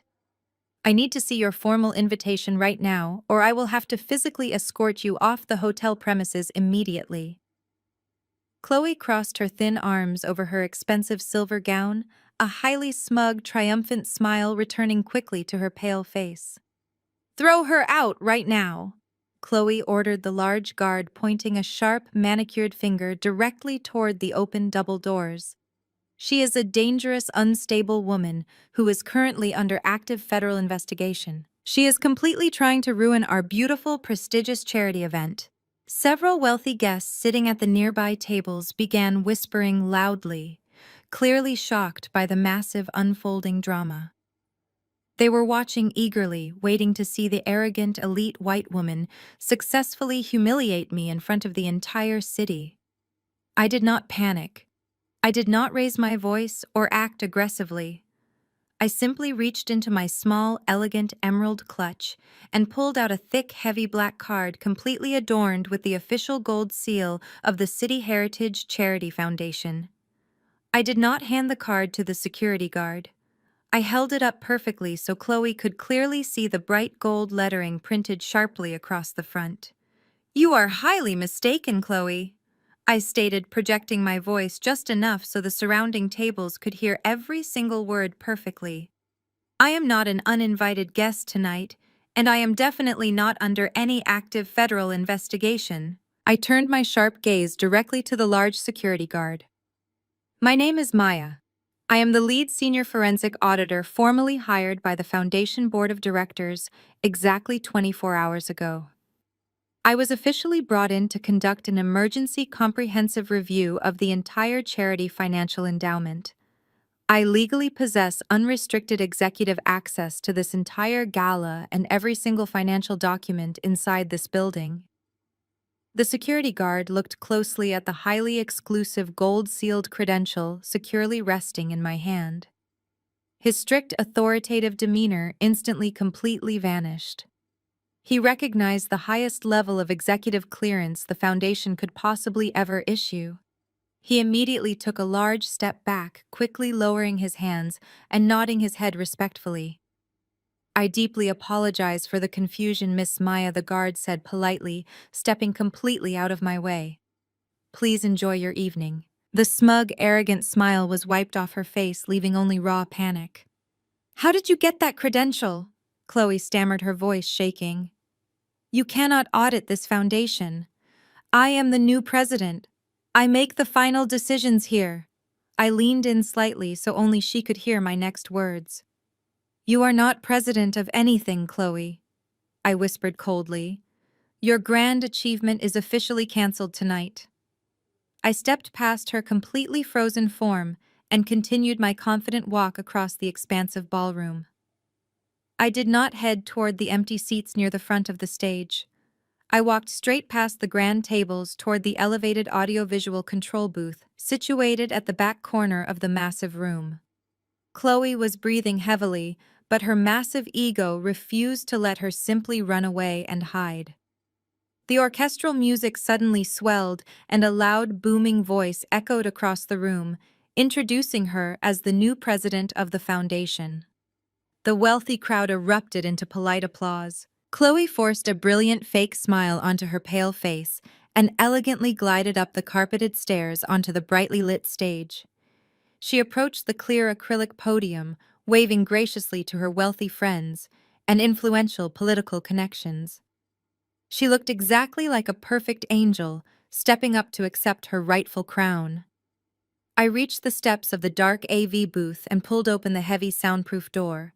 Two young tech technicians wearing black headsets looked up at me in total surprise.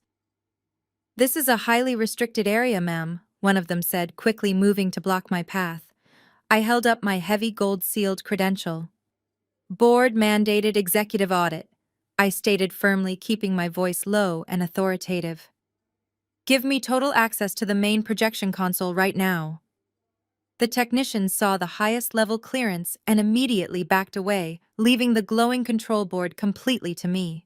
I reached into my small emerald clutch and pulled out the black USB drive containing my entire forensic financial audit.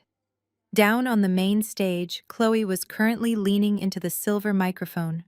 "Thank you all so incredibly much," she began, her voice perfectly modulated to sound deeply emotional. "It is such a massive honor to stand before you tonight. My amazing family has always believed in the absolute power of giving back to our wonderful community. We believe in strong family values and protecting the most vulnerable people in our beautiful city." She actually managed to squeeze out a single fake tear, delicately wiping it away from her cheek. The wealthy audience let out a collective sigh of admiration, completely captivated by her incredible performance. She looked directly at the invisible glass teleprompter, reading her carefully written script about honesty, integrity, and building a better future for the underprivileged children. I plugged my black drive directly into the main terminal. I quickly navigated through the complex sound and lighting interface, easily locating the specific feed for the stage teleprompter. Chloe was right in the middle of a highly dramatic sentence about personal sacrifice. "Giving is not just about writing a check," she said passionately to the quiet room. "It is about committing your entire heart and soul to ensuring that every single dollar goes exactly where it is needed the most to help those who cannot help themselves."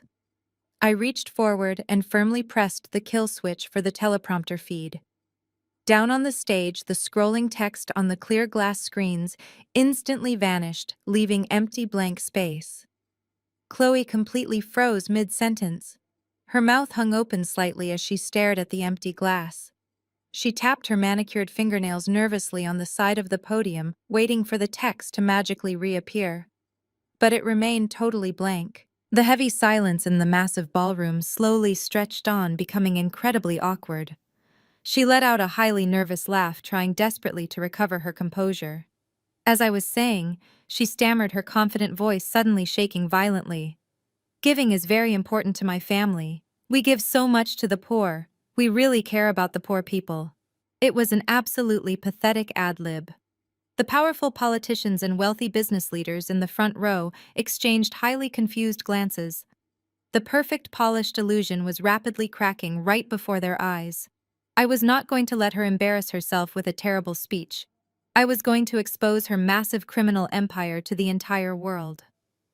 I opened the main presentation software and bypassed the standard charity logo loop. I dragged my forensic accounting software interface directly onto the main live projection feed. I pressed the bright green execute button.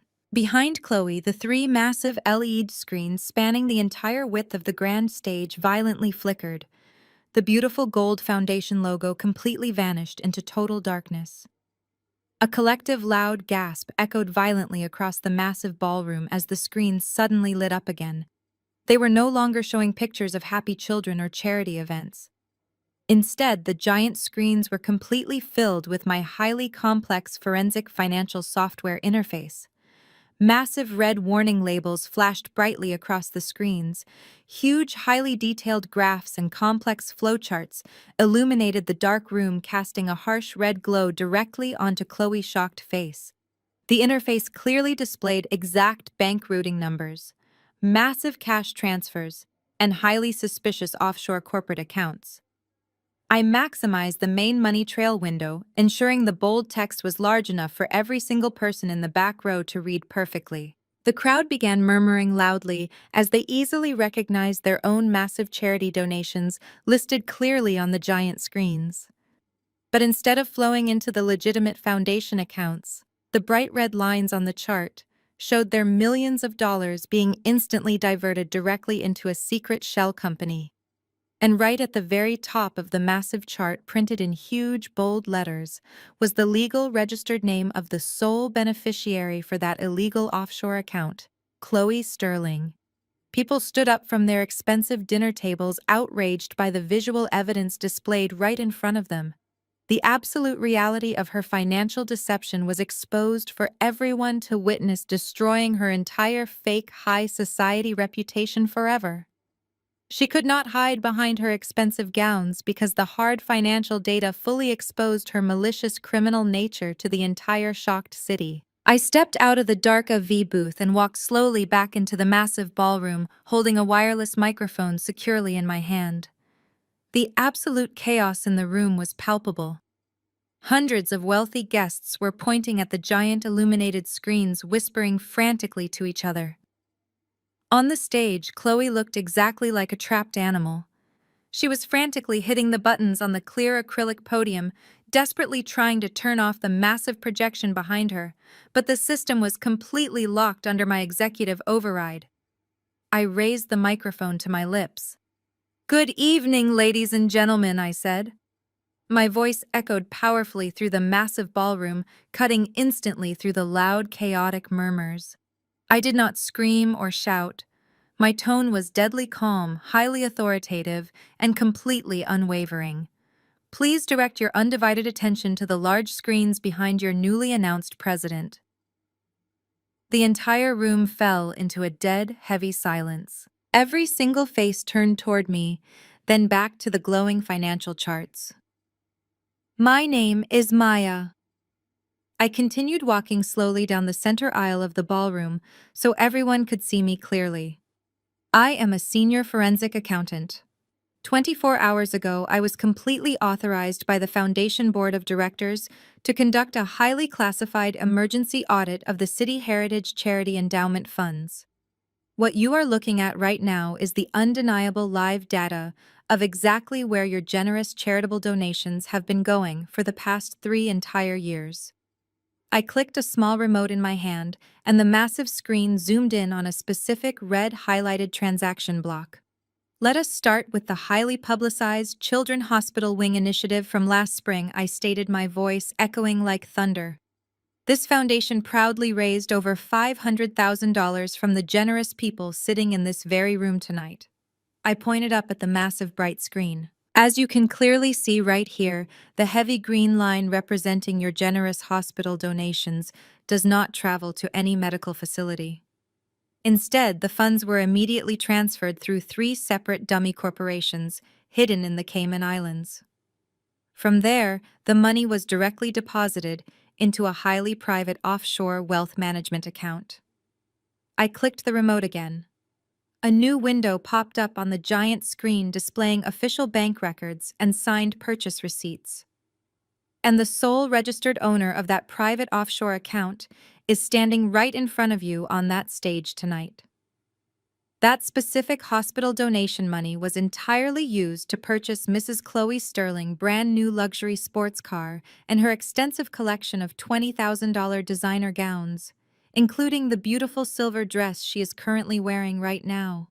A loud collective gasp of pure horror erupted from the wealthy crowd. A prominent female philanthropist sitting in the front row actually covered her mouth in absolute shock, staring at Chloe with pure disgust.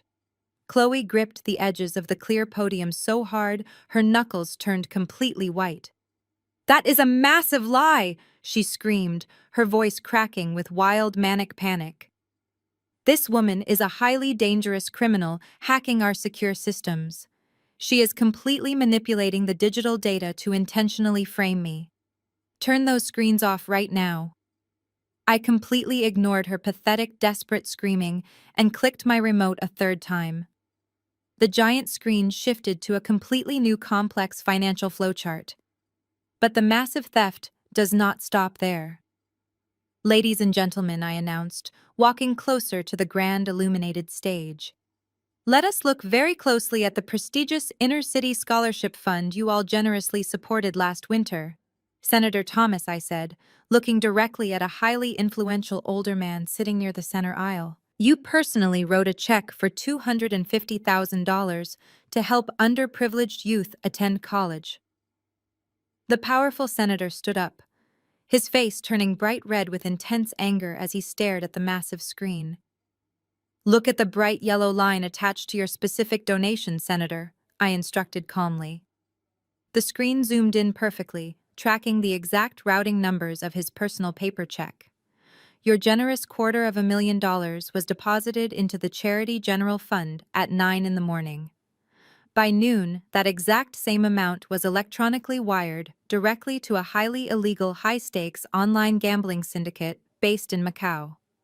The massive screen flashed loudly, displaying the digital betting logs and the registered username associated with the massive gambling losses.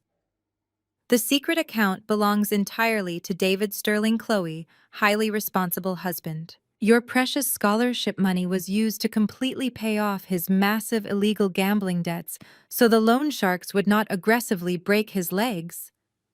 The senator slammed his expensive silk napkin down on his dinner table, pointing a furious, shaking finger directly at Chloe. "You absolute monster!" he yelled, his loud voice carrying across the entire grand ballroom. "You stole money from innocent, helpless children." The entire wealthy crowd completely turned against her in a matter of seconds. Angry shouts and loud demands for immediate justice filled the grand ballroom. The people in this room were not used to being scammed or made to look like complete fools. Their inherited wealth and high social status usually protected them from cheap common con artists. But they had just been brutally robbed by one of their own elite members.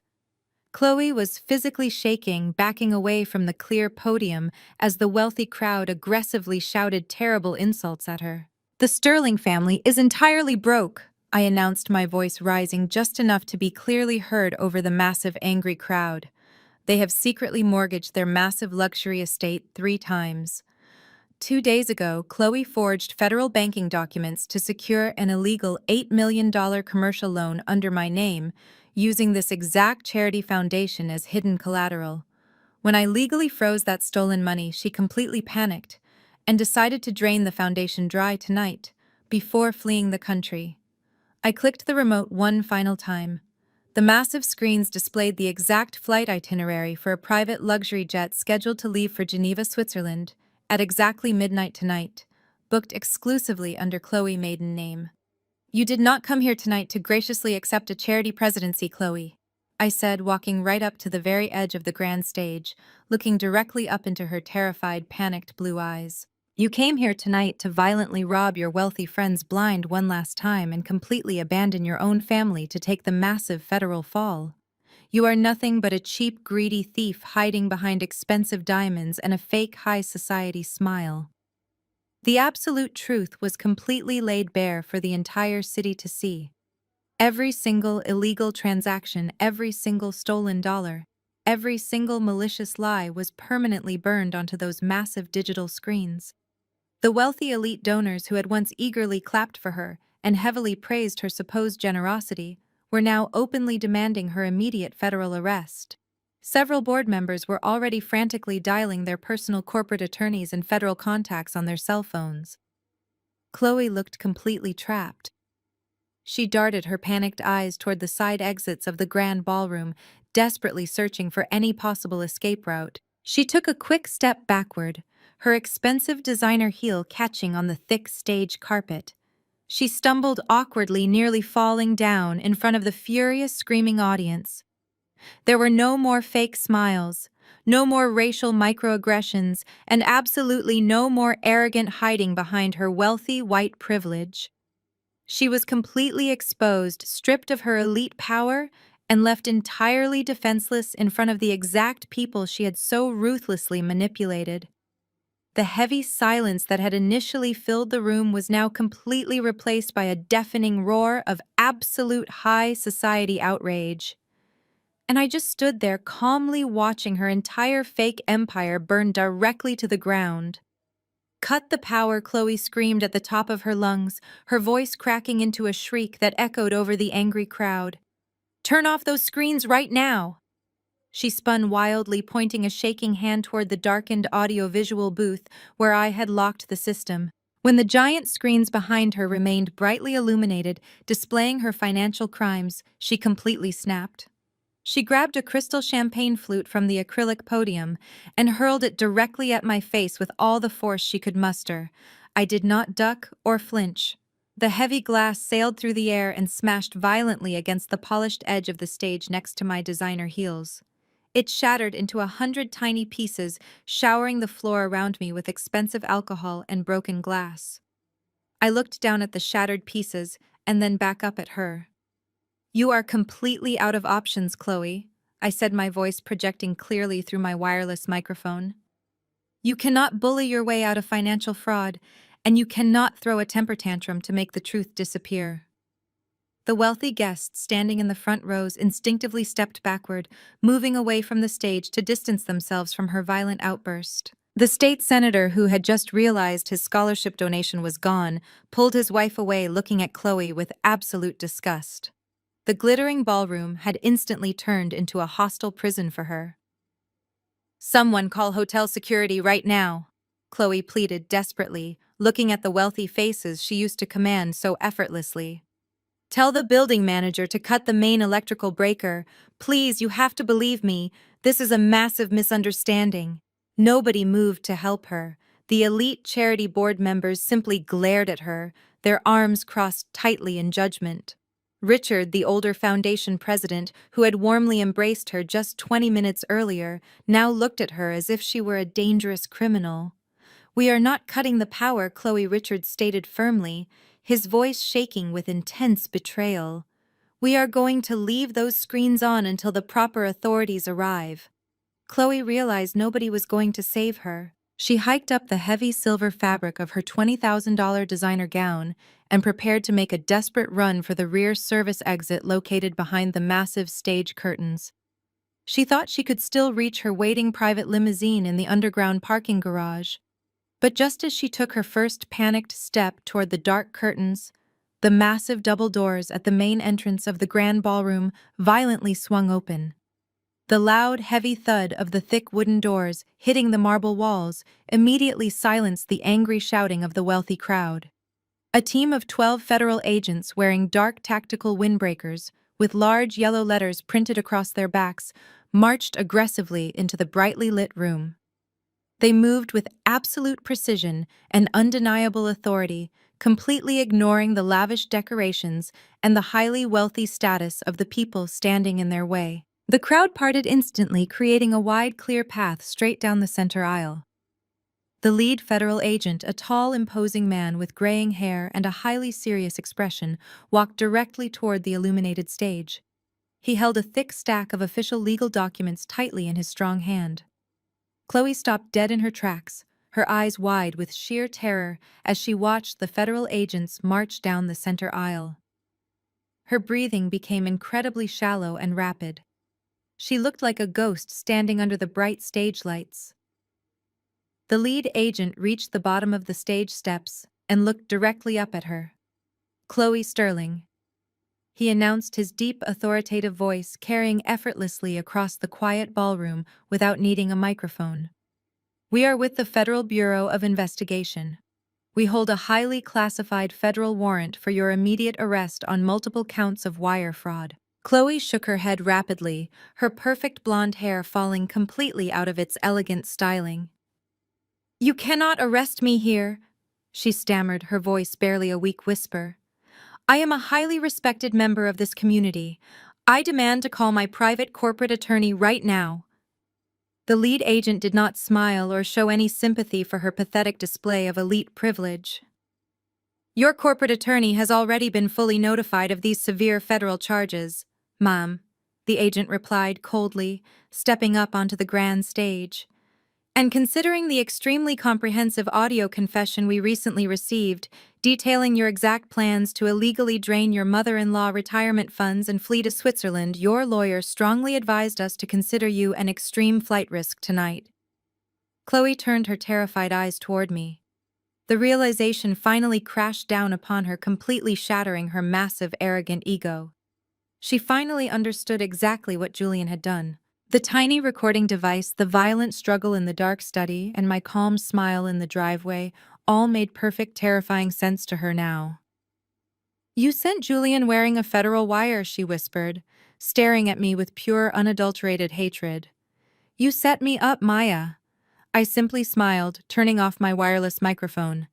I did not set you up, Chloe, I replied, keeping my voice low so only she heard. Two federal agents stepped forward and firmly grabbed Chloe by her arms. They spun her around, forcing her hands behind her back. The loud, sharp clicking sound of heavy steel handcuffs locking securely around her pale wrists echoed perfectly across the quiet ballroom. The massive crowd of wealthy elite guests watched in absolute stunned silence as the former queen of their high society was violently reduced to a common federal criminal. The expensive silver gown she wore now looked completely ridiculous against the harsh reality of her immediate arrest. Her grand escape plan was entirely ruined forever by my audit. Her grand escape plan was entirely ruined forever by my audit. Chloe refused to accept defeat with dignity.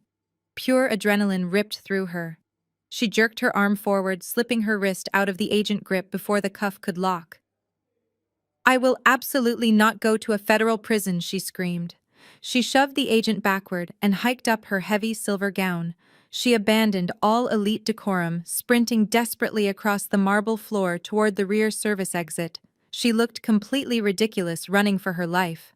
But she completely forgot she was wearing 4-inch designer stiletto heels. She made it exactly 10 feet before disaster struck. Her thin heel caught sharply on the brass floor divider. A loud snap echoed through the silent ballroom as the heel broke in half. Chloe shrieked loudly in pain as her left ankle violently twisted. She lost her balance entirely, pitching sharply forward. She quickly threw her arms out to brace herself, but the heavy silk fabric tightly tangled around her long legs. She landed face first onto the hard marble floor, with a sickening thud ruining her stunning dress. A loud gasp rippled through the wealthy crowd as they watched their former high society queen face-plant directly in front of them. Several elite guests stepped backward deliberately, moving their expensive shoes out of the way so they would not get touched by her. Chloe laid flat on the hard floor, gasping for cold air. Her nose was bleeding slightly, and her perfect expensive makeup was smeared across her pale, sweaty face. She looked up at the wealthy crowd with wide, terrified eyes, begging for someone to help her stand up. But nobody moved a single inch. Several younger guests pulled out their cell phones and began openly recording her humiliating downfall. The federal agents did not hesitate. Two large men descended upon her, grabbing her bare arms and hauling her roughly to her feet. Chloe sobbed loudly, her chest heaving, as she finally realized her wealthy privilege could not protect her anymore. "Stop crying and place your hands behind your back," the lead federal agent ordered, his voice totally devoid of any basic human sympathy. He forcefully pulled her arms backward. The loud, sharp clicking sound of heavy steel handcuffs locking securely around both of her wrists echoed perfectly across the grand ballroom. The sound represented the absolute end of her vicious criminal reign. "You have the right to remain silent," the agent stated loudly, pushing her toward the main exit. While Chloe was being dragged away, the massive chaos shifted to the back of the grand ballroom. David had been standing near the main lobby doors, watching his wife get violently arrested. Instead of running forward to help his screaming wife, David slowly turned around and tried to quietly slip out into the dark hotel hallway. He kept his head down, trying to blend in with the shocked crowd, but the federal agents had fully secured the entire building. "David Sterling, stop right there," an agent yelled, pointing a heavy flashlight directly at his face. David completely panicked. He pushed past a wealthy older woman and broke into a fast, clumsy sprint toward the glass revolving doors. He did not make it very far. Two highly trained federal agents charged forward and violently tackled him right next to the grand ice sculpture. The three men crashed heavily onto the marble floor. David immediately started crying loudly, sobbing like a terrified child as the agents firmly pressed his face into the cold stone. "I did not do anything," he shrieked desperately, his voice cracking in pure cowardice. "It was all my wife. Chloe forged the documents. She stole the charity money. Please do not arrest me." His wealthy country club friends watched in absolute horror as the arrogant man threw his own wife under the bus to save his own skin. The agents cuffed his wrists and yanked him up by his suit collar. Over at the main VIP table, Eleanor was watching her entire family legacy completely burn to ashes right before her eyes. Her generational wealth was gone. Her beautiful luxury estate was being actively foreclosed upon by the federal bank. Her favorite son was crying in steel handcuffs, and her arrogant daughter-in-law was being dragged out by federal agents. Eleanor clutched her expensive pearl necklace, desperately seeking a single friendly face. But her elite friends turned their backs on her, actively ignoring her terrified gaze. Eleanor let out a dramatic, loud wail, placing the back of her hand against her forehead. The massive stress was simply too much for her fragile, elitist ego to handle. Her eyes rolled back into her head and her knees buckled beneath her. She collapsed backward, fainting directly into a massive table covered with expensive seafood appetizers. She landed heavily on top of a giant silver platter of cocktail shrimp, sending white crushed ice and red expensive cocktail sauce flying wildly through the cold air. The heavy table buckled, leaving her slumped awkwardly over the ruined food. She expected someone to immediately rush to her side and fan her face, but nobody rushed forward to help her up.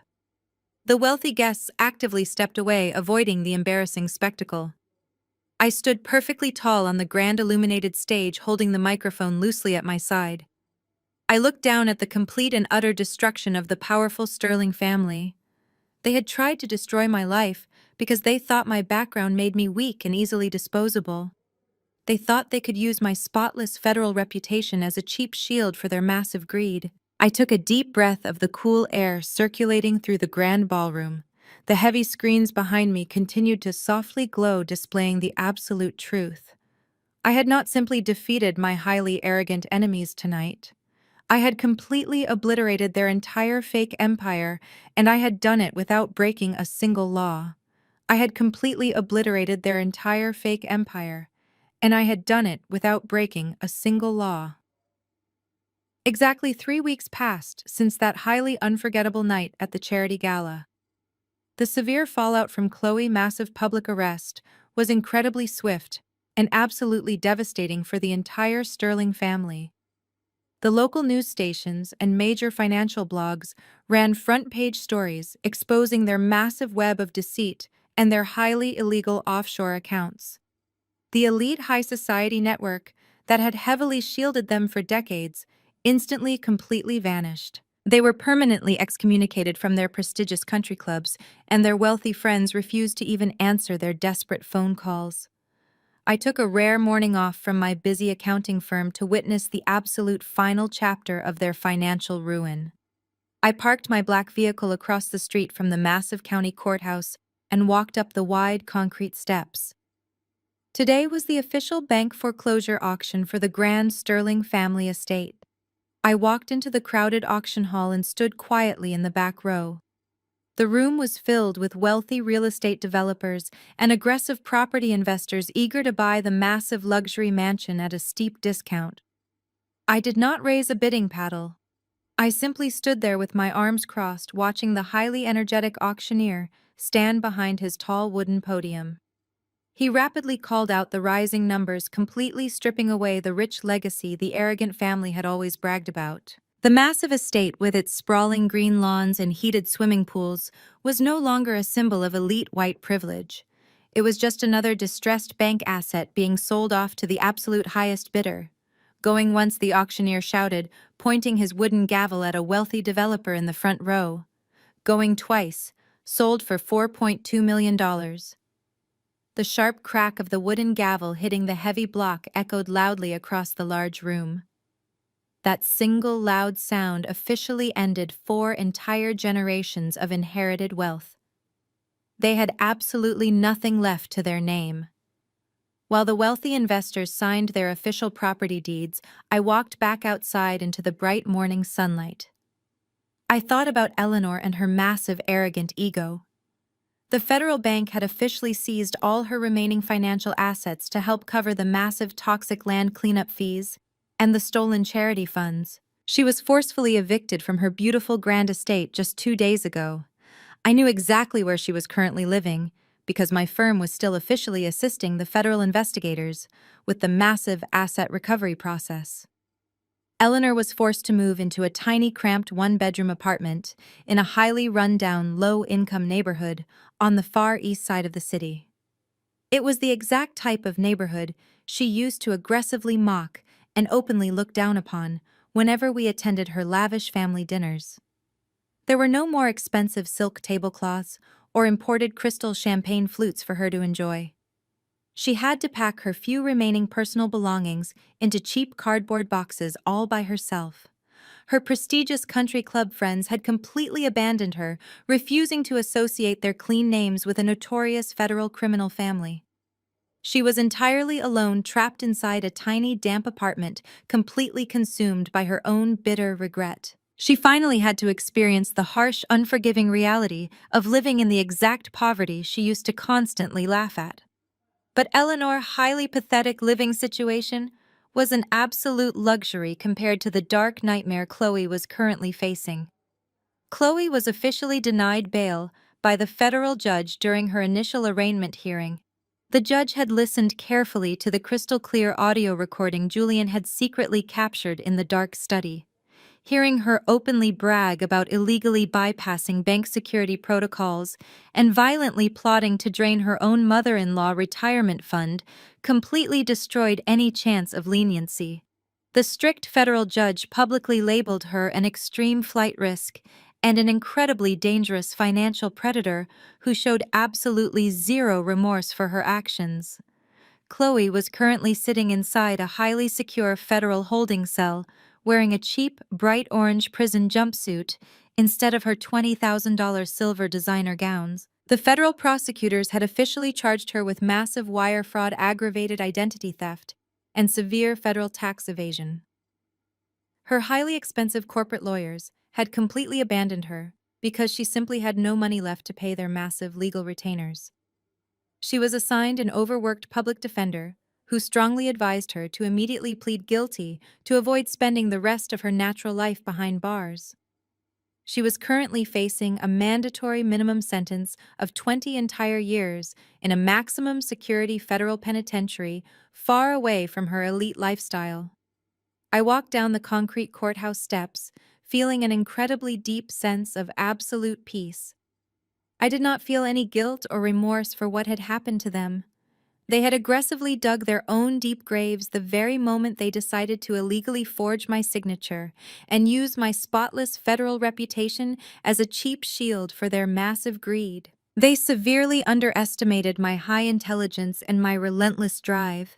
They truly believed I would just quietly accept my terrible fate and go to federal prison for their massive crimes just because I did not come from their elite, wealthy background. But they completely forgot that I make my living meticulously tracking down hidden truths and exposing complex financial lies. They thought they could easily manipulate the federal banking system, but I am the person who physically audits the entire system. I opened the heavy door of my sleek black SUV and climbed into the comfortable leather driver's seat, looking forward to my bright future. I opened the heavy door of my sleek black SUV and climbed into the comfortable leather driver's seat, looking forward to my bright future. I pulled away from the busy courthouse and merged onto the crowded downtown highway. By the time I reached the financial district, a massive dark storm system had quickly rolled over the city. Thick gray clouds completely blocked out the warm morning sun, and heavy sheets of freezing rain began aggressively pounding against my windshield. I turned on my windshield wipers, listening to the rhythmic sound as I navigated through the flooded downtown streets. I was heading directly to my accounting firm, eager to finally close this dark chapter and fully dedicate my time to my rapidly expanding business. I turned my large vehicle onto the quiet private street, located directly behind my corporate office building. I pressed the button to open the heavy steel gates leading down into my secure underground parking garage. But as my headlights swept across the dark, wet pavement, I saw a lone figure standing perfectly still in the freezing downpour. He was completely soaked to the bone, shivering violently in the harsh wind. It was Julian. He was no longer wearing the dirty construction clothes, but the cheap suit he had clearly bought with the cash I gave him looked absolutely pathetic, stuck to his wet skin. He saw my sleek black SUV approaching and immediately stepped out right into the middle of the dark driveway, physically blocking my path to the garage. I hit the brakes, bringing my heavy vehicle to a complete stop, just a few feet away from his wet shoes. I did not unlock my doors or invite him inside out of the freezing storm. I simply pressed the button and slowly rolled down my tinted driver's side window, letting the cold, wet air blow into my warm, pristine car. Julian rushed forward, placing his freezing wet hands eagerly on the edge of my open window. His hair was plastered flat against his forehead, and thick drops of cold rain were running down his pale cheeks, hiding the desperate tears forming in his eyes. "Maya," he cried out, his voice completely cracking over the loud sound of the aggressive thunderstorm. "Thank God you are finally here. I have been standing out in this freezing rain for 3 entire hours waiting for you. I watched the live news broadcast this morning, Maya. I saw the massive bank auction. My family has absolutely nothing left. Chloe is rotting in a federal prison cell, and my mother is living in total poverty. It is finally over for them." I kept both of my hands firmly resting on the leather steering wheel, staring completely blankly at his highly pathetic face. "Yes, Julian," I replied, my voice completely flat and emotionless. "Their massive criminal empire is permanently destroyed. You have your $5,000 in untraceable cash and your total legal freedom. I upheld my end of our strict business arrangement perfectly. Now step away from my vehicle so I can safely go to work." Julian did not step back. Instead, his grip on my wet window tightened desperately. He fell hard onto his knees, splashing dirty rainwater all over his cheap suit pants. "Please, Maya," he begged, sobbing loudly into the freezing wind. "Do not push me away like this. We are still legally married. I did absolutely everything you asked me to do. I walked right back into that highly dangerous house. I wore the federal wire for you. I physically fought my own brother and completely risked my entire freedom to get you that audio confession. I helped you take down Chloe and perfectly expose their massive crimes to the entire city. I proved my total loyalty to you, Maya. Please, just let me come back home. Give me one more chance to be the loyal, wealthy husband you truly deserve." I looked down at the weak, cowardly man kneeling in the dirty puddle. He actually believed his pathetic lies. He genuinely thought participating in the absolute destruction of his highly toxic family somehow made him a brave hero, worthy of my hard-earned wealth. He wanted to instantly slip right back into a luxurious, comfortable life, funded entirely by my massive success. I slowly reached over to my empty passenger seat and picked up a thick manila envelope. I pulled out the crisp white legal documents hidden inside. They were the exact same divorce papers he had cowardly left on our pristine kitchen island exactly 6 months ago, when he completely abandoned me to face federal prison alone. I held the dry, crisp papers out the window, letting the heavy rain hit the edges. "You did not do a single thing for me, Julian," I stated, my voice colder and far more unforgiving than the violent storm raging around us. "You wore that federal wire because you were absolutely terrified of going to a maximum security prison for bank fraud. You betrayed your toxic family the exact same way you completely betrayed me. You have absolutely no loyalty to anyone but yourself. You are exactly like Chloe and your mother. You just lack their aggressive ambition. Julian stared down at the divorce papers, his jaw dropping open in pure shock. He saw my bold, elegant signature perfectly countersigned right next to his sloppy handwriting. The legal separation was entirely final. But I love you, Julian stammered weakly, fresh tears streaming rapidly down his wet face. I cannot survive out here completely on my own, Maya. I have absolutely no money and no family left. What am I supposed to do now? That is completely your problem to solve, Julian, I replied, dropping the finalized divorce papers directly into his wet, shaking hands. You did not do it for me. You did it to save yourself. We are completely done. I did not wait for his pathetic response. I pressed the button and smoothly rolled up the tinted window, completely shutting out his loud, desperate crying and the aggressive sound of the pouring rain. I pressed my foot firmly onto the gas pedal. Julian stumbled backward out of the way, clutching the wet divorce papers to his chest as my heavy vehicle drove smoothly past him. I drove down the concrete ramp into my brightly lit, secure parking garage, completely leaving him behind in the cold, dark storm. He was entirely erased from my present, and he would absolutely never exist in my future. He was entirely erased from my present, and he would absolutely never exist in my future.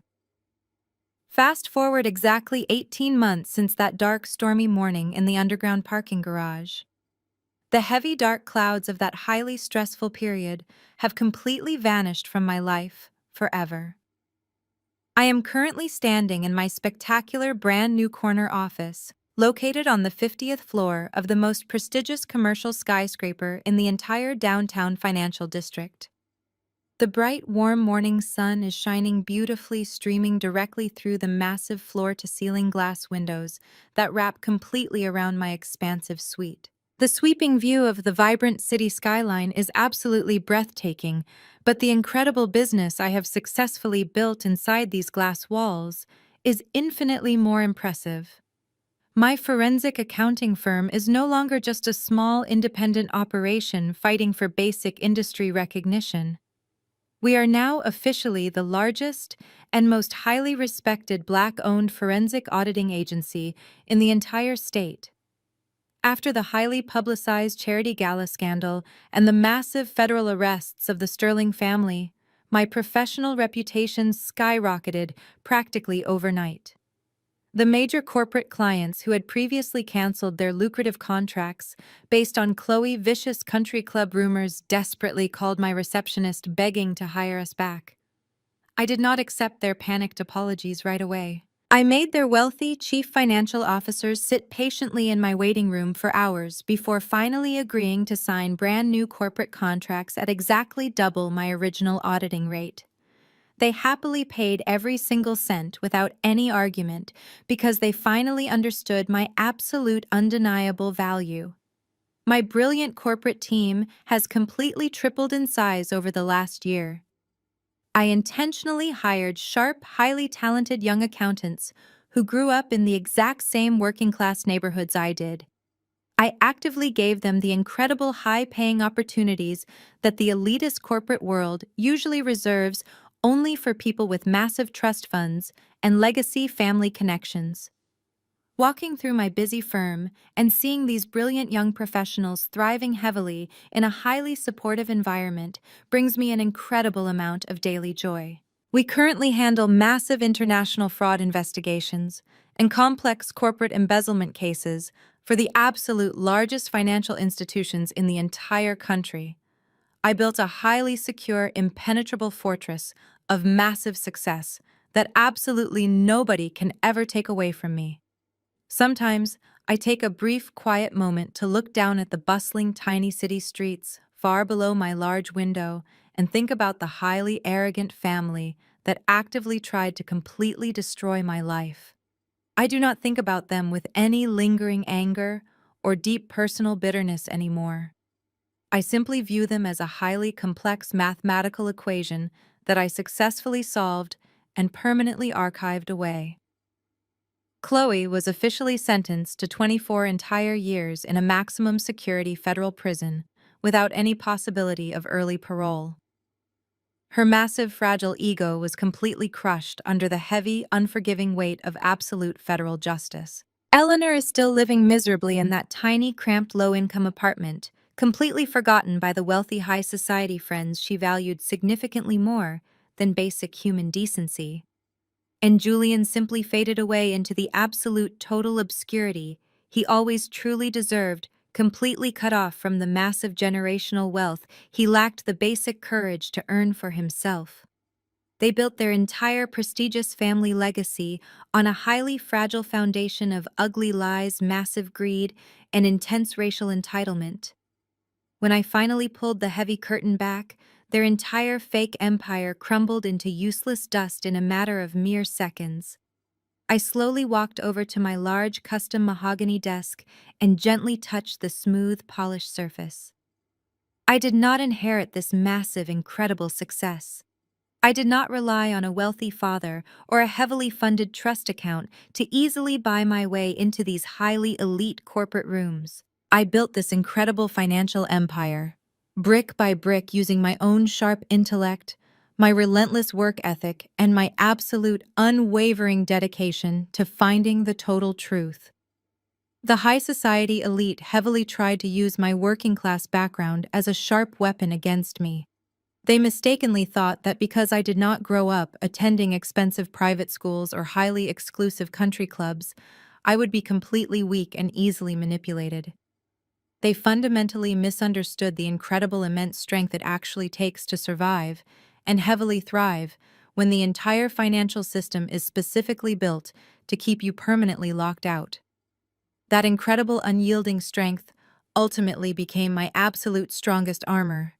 I actively used their blinding arrogance and their deep-rooted prejudice as the exact precise tools to brilliantly orchestrate their spectacular public downfall. They literally handed me the exact detailed blueprint for their total destruction, because they never once stopped to heavily consider that the quiet accountant they treated like absolute garbage was actually the smartest and most highly dangerous person in the entire room. I take a deep, slow breath of the crisp, cool air constantly circulating through my beautiful corner office. I look out over the sweeping, majestic city skyline, feeling absolutely perfectly at peace with the highly powerful, independent woman I have fully become. I am completely, totally free from their highly toxic manipulation and their heavy, suffocating family expectations. I am the sole powerful author of my own incredible destiny, and my future has never looked brighter than it does right now. I turn slowly away from the massive glass window and smile warmly, looking directly into the camera to deliver my final message to all of you who followed this incredible journey. They thought because I didn't come from their world, I wouldn't know how to survive in it. But they forgot one thing. I make a living finding the truth hidden in the numbers, and the numbers never lie. Have you ever had a family member try to use your hard work against you? How did you take back your power? Let me know in the comments below, and don't forget to like and subscribe. The harrowing journey of Maya against her deeply toxic and entitled in-laws offers a profound lesson about the true nature of power. It vividly illustrates that genuine strength does not stem from inherited wealth, societal privilege, or a prestigious family name, but rather from unyielding self-reliance and undeniable competence. Throughout the story, Chloe and her family wielded their privilege and old money as weapons, assuming these superficial shields made them completely invincible. They severely underestimated Maya simply because she came from a working-class background and had to build her empire from scratch. However, their blinding arrogance became their ultimate downfall. Maya's victory was not achieved through screaming, throwing tantrums, or stooping to their level of petty cruelty.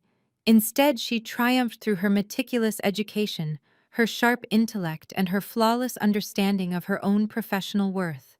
This narrative serves as a powerful reminder that when you build your foundation on hard work, undeniable skills, and the truth, no one can easily tear it down.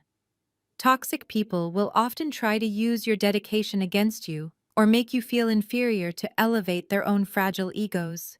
Yet when you refuse to internalize their malicious projections and instead focus on mastering your craft, you become utterly untouchable. Maya did not need to be saved by a cowardly partner or accepted by an elitist society. Her independence and intelligence were her absolute greatest protectors. We must all strive to cultivate our own internal fortresses, relying on our own capabilities rather than the conditional approval of those who seek to diminish us. Step into your own power today, invest deeply in your personal growth, and never let anyone's toxic insecurities make you doubt your undeniable worth.